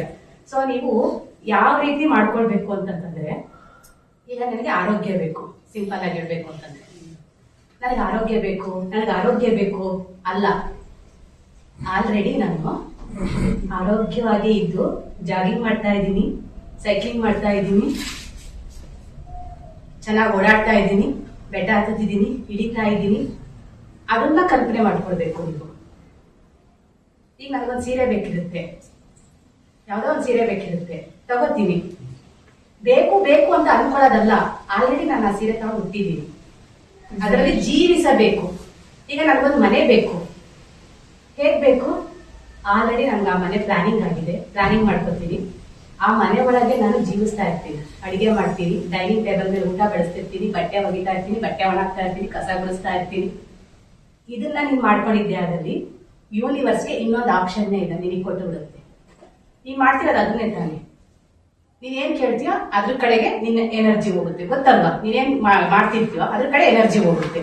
ನೀನ್ ಮಾಡ್ತಿದ್ಯಾ? ಜೀವಿಸ್ತಾ ಇದೀಯ. ಬೇಕು ಬೇಕು ಅಂತಿಲ್ಲ, ನೀನು ಜೀವಿಸ್ತಾ ಇದೀಯಾ. ಈಗ ನಾನು ಅಲ್ಲಿಂದ ಬಂದಲ್ವಾ, ನಾನು ಹೋಗ್ಬೇಕು ಅಂದಿಲ್ಲ, ನಾನು ಆಲ್ರೆಡಿ ನಿಂತಿದ್ದೀನಿ, ಪಾಠ ಮಾಡ್ತಾ ಇದ್ದೀನಿ. ನಾನು ಸದಾ ಏನ್ ಅನ್ಕೊಂತಿದ್ದೆ ಗೊತ್ತಾ? ನಾನು ಮಾಡ್ತಾ ಇರೋ ಸಬ್ಜೆಕ್ಟ್ ಅನ್ನ ನೀವು ಕೇಳ್ತಾ ಇದ್ದೀರಾ ಅನ್ಕೊಂತಿದ್ದೆ. ಸೊ ಅದೇ ರೀತಿ ಕೇಳ್ತಾ ಇದ್ದೀರಾ. ಅರ್ಥ ಆಯ್ತಲ್ಲ ನಾನು ಹೇಳಿದ್ದು? ನಾನು ಇಲ್ಲಿಗೆ ಬರ್ತೀನಿ ಅಂತ ನಂದೇನ್ ಪ್ಲಾನ್ ಇತ್ತು ಸ್ಟಾರ್ಟಿಂಗ್. ಏನಿದೆ 1 ಮಂತ್ ಬ್ಯಾಕ್ ಪ್ಲಾನ್, ನಂದು 1 ಮಂತ್ ಬ್ಯಾಕ್ ಪ್ಲಾನ್. ಆ ಪ್ಲಾನ್ ತಕ್ಕಂತೆ ನನ್ನ ಸಬ್ಜೆಕ್ಟ್ ರೆಡಿ ಆಗ್ಬೇಕು. ಸೊ ಸಬ್ಜೆಕ್ಟ್ ರೆಡಿ ಆಗಿತ್ತು. ನಾನು ಯಾವ ರೀತಿ ಮಾಡ್ಕೊತಿದ್ದೆ ಅಂದ್ರೆ, ಆಲ್ರೆಡಿ ನಾನು ಬೋರ್ಡ್ ಇಟ್ಕೊಂಡು ಪಾಠ ಮಾಡ್ತೀನಿ, ನೀವೆಲ್ಲ ಕೂತ್ಕೊಂಡು ಕೇಳ್ತೀನಿ. ರೂಮ್ ತುಂಬಾ ತುಂಬಿತ್ತು, ರೂಮ್ ತುಂಬಾ ತುಂಬಿದೆ. ಇದು ನಾವು ಏನಾದ್ರೂ ಸಂಕಲ್ಪ ಮಾಡ್ಕೊಂಡಾಗ ಅದನ್ನ ಈಡೇರಿಸ್ಕೊಳ್ಳೋಕೆ ಮಾಡ್ಕೋಬೇಕಾಗಿರ್ತಕ್ಕಂಥ ಮೆಥಡ್ಗಳು, ಟಿಪ್ಸ್ಗಳಿವೆ. ಅರ್ಥ ಆಯ್ತಲ್ವಾ? ಇದರಲ್ಲಿ ಏನೋ ಡೌಟ್ಸ್ ಇದೆ, ಸಂಕಲ್ಪ ಶಕ್ತಿ ನಾನು ಈಡೇರಿಸ್ಕೋಬೇಕು ಅನ್ನೋದ್ರಲ್ಲಿ ಇಲ್ಲ. ಜೀವಿಸ್ಬಿಡಿ ಅದರೊಳಗೆ. ಹಣ ಬೇಕು ಅಲ್ಲ, ಆಲ್ರೆಡಿ ನಾನು ಹಣವಂತ, ನಾನೇ 4 ಜನಕ್ಕೆ ಕೊಡ್ತಾ ಇದ್ದೀನಿ. ಅರ್ಥ ಆಯ್ತಲ್ಲ? ಈ ರೀತಿ ಮಕ್ಕಳಾದ್ರೆ ಅವಕ್ಕೇನು ಬೇಕಾಗಿಲ್ಲ. ಬಟ್ ದೊಡ್ಡವರಾಗಿ ಮಕ್ಕಳಾಗಿದ್ರೆ, ಹೈಸ್ಕೂಲು, ಕಾಲೇಜು, ಆ ಲೆವೆಲಿಗಾದ್ರೆ ಆಲ್ರೆಡಿ ನಾನು ಎಕ್ಸಾಂಪಲ್ ಪಾಸ್ ಆಗಿ ನಾನು ಕೆಲಸದಲ್ಲಿ ಇದ್ದೀನಿ. ಆ ಕೆಲಸದಲ್ಲಿ ಓಡಾಡ್ತಿರ್ತೀನಿ ನಾನು ಆಲ್ರೆಡಿ. ಅದು ಅವ್ರು ಮಾಡ್ಕೋಬೇಕು. ಈ ರೀತಿ ನಾವು ಪ್ರತಿಯೊಂದರಲ್ಲೂ ನಮ್ಗೆ ಏನ್ ಬೇಕೋ ಎಲ್ಲರೂ ಸಿದ್ಧಿಸ್ಕೋಬಹುದು. ಯೂನಿವರ್ಸೇ ನಮ್ದು. ಹೇಳ್ತಾ ಇದ್ದೀನಿ ನಾನು, ಇಡೀ ಯೂನಿವರ್ಸ್, ಈ ಬ್ರಹ್ಮಾಂಡವೇ ನಮ್ಮದು. ಇಲ್ಲ ಅನ್ನೋದು ಇಲ್ಲವೇ ಇಲ್ಲ ಇಲ್ಲಿ. ನೀನು ತಡೆ ಹಿಡ್ಕೊಂಡು ಕೂತಿದ್ಯಾ ಅಷ್ಟೇ. ಅವ್ರನ್ನ ದೂಷಿಸ್ಕೊಂಡು, ಇವ್ರನ್ನ ದೂಷಿಸ್ಕೊಂಡು, ಯಾರನ್ನ ದೂಷಿಸ್ತೀಯ, ಯಾರು ನೀನ್ ಮಾಡ್ತೀಯ, ಅದನ್ನ ನೀನೇ ಮಾಡ್ಕೊತಕ್ಕಂಥ ಬ್ಲಾಕೇಜಸ್. ಅದು ತಡೆ ಹಿಡ್ಕೊಳ್ತೀಯ, ನೀನೇ ಡೋರ್ ಹಾಕೋತೀಯ. ಅದನ್ನೆಲ್ಲ ತಗೊಂಡ್ ಬನ್ನಿ. ಈಗ ಅನ್ಕೊಳ್ಳಿ, ನಮಗ್ ನಾವೇ ನೋಡ್ಕೊಳ್ಳೋಣ, ನಮ್ದು ಎನರ್ಜಿ ನಾವೇ ಉಳಿಸ್ಕೊಳ್ಳೋಣ. ನಮ್ಗೇನ್ ಬೇಕೋ ನಾವು ಸಂತೃಪ್ತಿಯಾಗಿರೋಣ ಅಲ್ವಾ? ನಮ್ಗೇನ್ ಬೇಕೋ ಎಲ್ಲ ಸಿಗುತ್ತಲ್ವಾ? ಈಗ ಹೇಳಿಲ್ವಾ ಸರ್ ನಾನು, ನಮ್ಗೇನ್ ಬೇಕೆಲ್ಲ ಸಿಗುತ್ತೆ ಸರ್, ನಮ್ಗೇನ್ ಕೇಳೋದೇ ಬೇಡ ಅಲ್ವಾ? ಅಲ್ಲ, ಹಾಗೆ ಜೀವಿಸ್ಬೇಕಲ್ವಾ? ಆ ಲೆವೆಲಿಗೆ ನೀವು ಬರ್ಬೇಕು. ಮಗುವಿನ ಲೆವೆಲ್ ಇಂದ ನೀವು ಆ ಲೆವೆಲ್ಗೂ ಬರ್ಬೇಕಲ್ವಾ? ಇದು ಗೊತ್ತಾಯ್ತಲ್ವಾ? ಪ್ರಜ್ಞಾನ ಬ್ರಹ್ಮ ಅಂದ್ರೆ ಏನ್ ಗೊತ್ತಾ? ಪ್ರಜ್ಞೆ ಬ್ರಹ್ಮ ಅಂದ್ರೆ ಅರ್ಥ ಏನು? ಯಾರು ಗೊತ್ತಾ?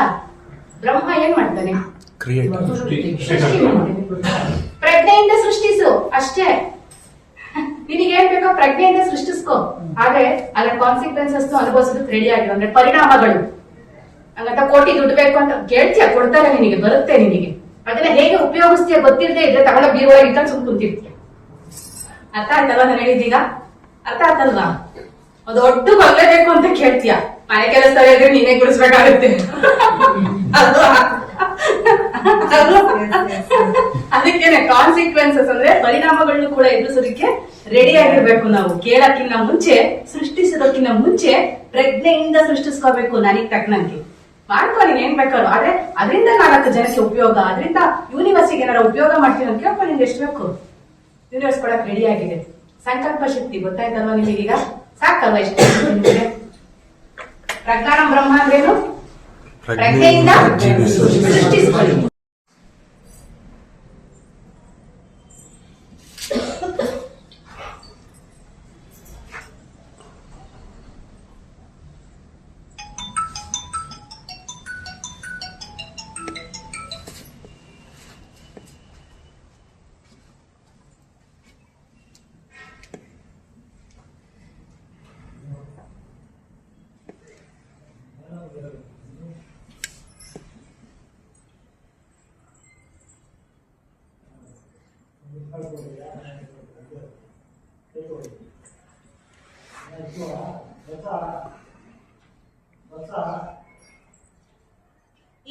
ನಾಲ್ಕನ್ನ ತುಂಬಾ ಚೆನ್ನಾಗಿ ನಮ್ಮೊಳಗೆ ಇಟ್ಕೋಬೇಕು.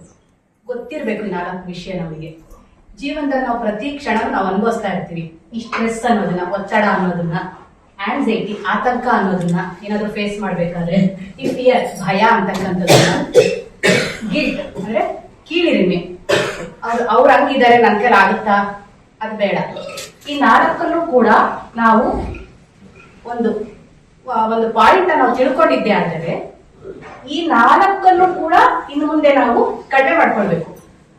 ಇವು ನಾಲ್ಕರಲ್ಲಿ ಒಂದಿದ್ರು ಸಾಕು, ನೀವು ಕ್ವಾಂಟಮ್ ಫೀಲ್ಡ್ ಅಂತ ಹೇಳಿದಲ್ಲ, ಶಕ್ತಿ ಕೇಂದ್ರ, ಅದು ಬರಕ್ ಸಾಧ್ಯನೇ ಆಗಲ್ಲ. ನೀವು ಗೊತ್ತಿರ್ಲಿ, ಕ್ವಾಂಟಮ್ ಫೀಲ್ಡ್ ಅಂತ ಕರಿತೀವಿ. ಈ ನಾಲ್ಕು stress, anxiety, fear and guilty, ಇವು ನಾಲ್ಕು ಇರಬಾರ್ದು ನಮ್ಮ ಜೀವನದಲ್ಲಿ. ದಿನನಿತ್ಯ ಪ್ರತಿದಿನ ನಡೀತಾನೆ ಇರುತ್ತಲ್ವಾ ನಮ್ಮ ಜೀವನದಲ್ಲಿ, ಮಾತುಕತೆ ನಡೆಯುತ್ತೆ, ಸಂಸಾರ ಮಾಡ್ತಾನೆ ಇರ್ತೀವಿ, ಅಕ್ಕಪಕ್ಕ. ಇದು ನಾಲ್ಕು ಕೂಡ ಬರುತ್ತೆ, ನಾಲ್ಕರಲ್ಲಿ ಒಂದಾದ್ರೂ ಬರುತ್ತೆ ನಮಗೆ. ಆಗ ನಾವು ಎಚ್ಚೆತ್ಕೊಂಡು ಯಾವ ಸ್ಥಿತಿಲಿ ಇರ್ಬೇಕು ಅನ್ನೋದನ್ನ ನಾನು ಹೇಳ್ಕೊಡ್ತೀನಿ. ಧ್ಯಾನ ಮಾಡ್ತಾ ಇರ್ತೀರಾ, ಇವತ್ತು ನಾನು ನಿಮಗೆ ಹೇಳ್ಕೊಟ್ಟೆ. ಆ ಉಸಿರಿನ ಮೂಲಕ ಹೋಗಿ ಭ್ರುಕುಟಿಯ ಮಧ್ಯದಲ್ಲಿ ಸ್ಥಿತ ಆಗಬೇಕು ಅಂತ. ಇದೇ ರೀತಿ ಪ್ರತಿಯೊಂದು ಸನ್ನಿವೇಶ ಬಂದಾಗಲೂ, ತುಂಬಾ ಕ್ರಿಟಿಕಲ್ ಆದಂತ ಸನ್ನಿವೇಶ, ನಾನು ಹೇಗಪ್ಪ ಎದುರಿಸಿ ಇದನ್ನ ಆಗಲ್ಲ ನನ್ನ ಕೈಲಿ ಅಂದಾಗ ಏನ್ ಮಾಡ್ಬೇಕು, ಸೈಲೆಂಟ್ ಆಗ್ಬೇಕು. ಸೈಲೆಂಟ್ ಯಾವುದು? ಇದೇ ಸೈಲೆಂಟ್. ಸೀದಾ ಹೋಗಿ ಸುಮ್ಮನಿದ್ರು, ಹಿಂದಕ್ಕೂ ಯೋಚನೆ ಮಾಡಬಾರ್ದು, ಮುಂದಕ್ಕೂ ಯೋಚನೆ ಮಾಡಬಾರ್ದು, ಅದು ಹಂಗೆ ಅನ್ಬಾರ್ದು, ಇದು ಹಿಂಗೆ ಅಂತನೂ ಅನ್ಬಾರ್ದು, ಸುಮ್ಮನೆ ಅಲ್ಸಿತ ಆಗ್ಬೇಕು. ತನ್ನಷ್ಟಕ್ಕೆ ತಾನೇ ಅದು ಕ್ಲಿಯರ್ ಆಗುತ್ತೆ. ಅರ್ಥ ಆಯ್ತಲ್ಲ ಹೇಳಿದ್ದು? ಕ್ರಿಟಿಕಲ್ ಆದಂತ ಸನ್ನಿವೇಶವನ್ನು ನೀನ್ ಏನಾರ ಒಂಚೂರು ಹಿಂದಕ್ಕೆ ಬಂದು ಹಿಂಗ ಐತಲ್ಲ ಅಂದ್ರೆ ಸಾಕು, ಮತ್ತೆ ಸ್ಟ್ರೆಸ್ಸಿಗೆ ಒಳಪಡ್ತೀಯ. ಇನ್ನೊಂಚೂರು ಮುಂದಕ್ಕೆ ಹೋಗ್ತಿದಂಗೆ ಆಂಗ್ಸೈಟಿಗೆ ಒಳಪಡ್ತೀಯ, ಆತಂಕಕ್ಕೆ ಒಳಪಡ್ತೀಯ. ಅದ್ಯಾವ್ದು ನಮಗೆ ಬರ್ಬಾರ್ದು. ಈ ನಾಲ್ಕು ಬರ್ದಂಗೆ ಎಚ್ಚೆತ್ಕೊಂಡು ನಾವು ಮುಂದಕ್ಕೆ ಜೀವನ ನಡೆಸ್ಬೇಕಂದ್ರೆ ನಾಲ್ಕು ಗೊತ್ತಿರ್ಲಿ ನಿಮ್ಗೆ. ಅಂದ್ರೆ ಒತ್ತಡ, ಆತಂಕ, ಭಯ, ಕೀಳಿರಿಮೆ. ಭಯ ಆಗ್ತಾ ಇದೆ ಅಲ್ಲಿ, ಅಯ್ಯೋ ಯಾಕೋ ಭಯ ಆಗ್ತಾ ಇದೆಯಲ್ಲ ನನಗೆ, ಬೇಡ, ಇವಾಗ ನಾನು ಉಸಿರು ಕಡೆ ಹೋಗಿ ಅಲ್ಲಿರೋಣ. ಈ ರೀತಿ ಆ ಪಾಯಿಂಟ್ ನಿಮ್ಗೆ ಯಾವಾಗ್ಲೂ ನೆನಪಿರ್ಲಿ. ಅಲ್ಲಿ ನಾನು ಯಾವಾಗ್ಲೂ ಸ್ಥಿತವಾಗಿ ಇದ್ದಂಗೆ ಪ್ರಾಕ್ಟೀಸ್ ಮಾಡ್ತಾ ಇದ್ದಾಗ ಈ ನಾಲ್ಕು ಕೂಡ ನಮಗೆ ಕಡಿಮೆ ಆಗ್ತಾ ಹೋಗುತ್ತೆ. ಈ ನಾಲ್ಕರಲ್ಲಿ ಒಂದಿದ್ರು ಕೂಡ ನಾವು ಇದಕ್ಕೆ ತಲುಪೋದಕ್ಕೆ ಸಾಧ್ಯನೇ ಆಗಲ್ಲ. ನಮಗೆ ಎನರ್ಜಿ ಸಿಗಲ್ಲ. ನಾವೇನ್ ತಗೊಂಡಿರ್ತೀವಲ್ಲ, ಎನರ್ಜಿ ಸ್ಟೋರ್ ಮಾಡಿರ್ತೀವಲ್ಲ, ಅದು ಕೂಡ ಹೊರಟೋಗುತ್ತೆ. ಹಾಗಾಗಿ ಈ ನಾಲ್ಕನ್ನ ಬಹಳ ಎಚ್ಚರಿಕೆಯಿಂದ ನಮ್ಮ ಜೀವನದಲ್ಲಿ ನಡೆಸ್ಕೊಳ್ಬೇಕು. ಆ ಟೈಮ್ ಬಂದಾಗ, ಇವಾಗ ಬರಲ್ಲ ಟೈಮ್, ಅದು ಆ ಟೈಮ್ ಬಂದಾಗ ನೀವೇನು ಅಂತ ಗೊತ್ತಾಗೋದು. ಸೊ ಆ ಟೈಮಲ್ಲಿ ನಾನು ಹೇಗಿರ್ತೀನಿ ಅನ್ನೋದು ಕೂಡ ಇಂಪಾರ್ಟೆಂಟ್ ಆಗುತ್ತೆ. ಆ ಟೈಮಲ್ಲಿ ನಾನು ಅಲ್ಲಿ ಇರ್ಬೇಕು. ಆಧ್ಯಾತ್ಮ ಅಂದ್ರೆ ಏನಾದ್ರು ಬೇರೆ ಐತಾ? ನಾವೆಲ್ಲ ಕಲ್ತ್ಕೋಬೇಕಲ್ವಾ, ನಾವೆಲ್ಲ ತಿಳ್ಕೋಬೇಕಲ್ವಾ? ಈಗ ಬರ್ತಾ ಇದಾರಲ್ಲ ಆ ಜನರೇಷನ್ಗಳು, ಅವ್ರು ಯಾಕೆ ಬಂದದಲ್ಲಿ ಬೀಳ್ತಾ ಇದಾರೆ ಹೇಳು? ನಮ್ಮದೇನೋ ಪೂಜೆ ಅಂತೆ, ನಮ್ಮದೇನೋ ಅವನ ಅಂತೆ, ಧರ್ಮ ಅಂತೆ, ಅದೇನೋ ಇದಂತೆ ಅದಂತೆ. ಈಗ ನೋಡಿ ಅವ ಎಷ್ಟು ಚೆನ್ನಾಗಿ ಅವ್ನು ಅರ್ಥ ಮಾಡ್ಕೊಂಡು ಒಂದೇ ಸತಿ ನಮ್ಮ ನೆಕ್ಸ್ಟ್ ಜನರೇಷನ್. ಈಗ ನಾವೇನ್ ಮಾಡ್ತಾ ಇದೀನಿ, ಬೇಸ್ಮೆಂಟ್ ಹಾಕಿ ಕೊಡ್ತಾ ಇದೀನಿ. ಅಂದ್ರೆ ನಾವೇನ್ ಮಾಡ್ತಾ ಇದೀವಿ, ನಮ್ಮ ಮಕ್ಕಳಿಗೆ, ನಮ್ಮ ಮುಂದಿನ ಜನರೇಷನ್ಗೆ ಬೇಸ್ಮೆಂಟ್ ಆಗ್ತಾ ಇದೀವಿ. ಸತ್ಯ ಯುಗದ ಬೇಸ್ಮೆಂಟ್ ಇದು. ಯಾಕೆ ಪ್ರಚಾರ ನಡೆಸಿ, ಯಾಕೆ ಈ ಆಧ್ಯಾತ್ಮಿಕ ವಿಜ್ಞಾನದ ಕ್ಲಾಸಸ್ ನಡೆಸ್ತಾ ಇದೀವಿ? ಇದ್ರ ಹೆಸರೇನು? ಸ್ಪಿರಿಚುವಲ್ ಸೈನ್ಸ್, ಆಧ್ಯಾತ್ಮಿಕ ವಿಜ್ಞಾನದ ತರಗತಿ ಇದು. ಬರೀ ಧ್ಯಾನ ಮಾತ್ರ ಅಲ್ಲ, ಆಧ್ಯಾತ್ಮ ಅಂದ್ರೆ ಏನು ಅಂತ ತಿಳಿಸ್ಕೊಡ್ತಾ ಇದ್ದೀವಿ. ಸಪರೇಟ್ ಅಲ್ಲ, ನೀನ್ ಬೇರೆ ಅಲ್ಲ, ಅದು ಬೇರೆ ಅಲ್ಲ, ಎರಡು ಒಂದೇ. ಸ್ಪಿರಿಚುವಲ್ ಸೈನ್ಸ್ ಕ್ಲಾಸ್ ಇದು. ಬರೀ ಧ್ಯಾನ ಸತ್ಸಂಗ ಅಲ್ಲ, ಕ್ಲಾಸ್ ಇದು. ಸ್ಪಿರಿಚುವಲ್ ತಿಳ್ಕೋಬೇಕಾಗಿರೋ ಪ್ರತಿ ಆತ್ಮನು ಕೂಡ ಜೀವ ತಗೊಂಡೇನ್ ಬಂದಿದ್ದಾನೆ ಶರೀರವನ್ನ ತಿಳ್ಕೋಬೇಕಾಗಿರ್ತಕ್ಕಂಥ ಮೊದಲನೇ ಪಾಯಿಂಟ್ ಇದು. ಈ ಪಾಯಿಂಟ್ ನ ಮುಚ್ಚಿಟ್ಬಿಟ್ಟು ಪತ್ರಿಜಿ ಬಂದು ಬಿಚ್ಚಿಟ್ರು.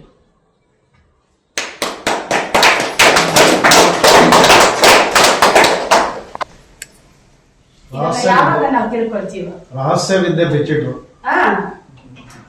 ರಹಸ್ಯನೇ ಅಲ್ಲ ಅದು. ಫಸ್ಟ್ ಆಫ್ ಆಲ್ ರಹಸ್ಯನೇ ಅಲ್ಲ ಅದು. ಯಾಕಂದ್ರೆ ಪ್ರತಿ ಆತ್ಮ ಕೂಡ ಒಂದು ಶರೀರ ತಾನು ಬರುತ್ತೆ ಅಂತಂದಾಗ ಅದರ ಉನ್ನತಿಗೆ ಕಾರಣವಾಗಿರ್ತಕ್ಕಂಥದ್ದು ಭೂಮಿ ಮೇಲೆ ಇರಲೇಬೇಕಾಗಿತ್ತು. ಆದ್ರೆ ದ್ವಂದ್ವತ್ವ ಏನಂತೀವಿ, ಅದನ್ನೇ ಆಗ ಶಂಕರಾಚಾರ್ಯರು ಹೇಳಿದ್ರು.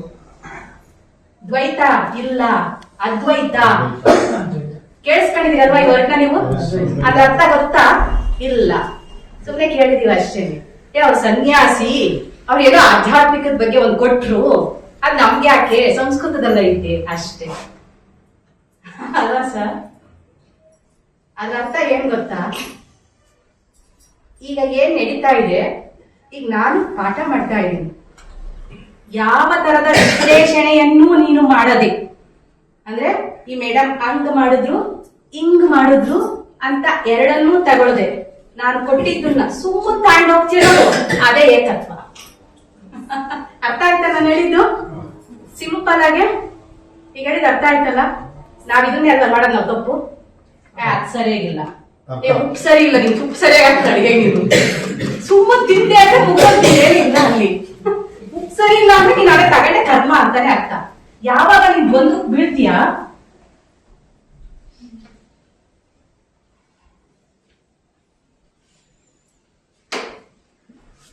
ದ್ವಂದ್ವಕ್ಕೆ ಯಾವಾಗ ಬೀಳ್ತೀಯ ಕರ್ಮಕ್ ಬಿದ್ದೆ ಅಂತಾನೆ ಅರ್ಥ.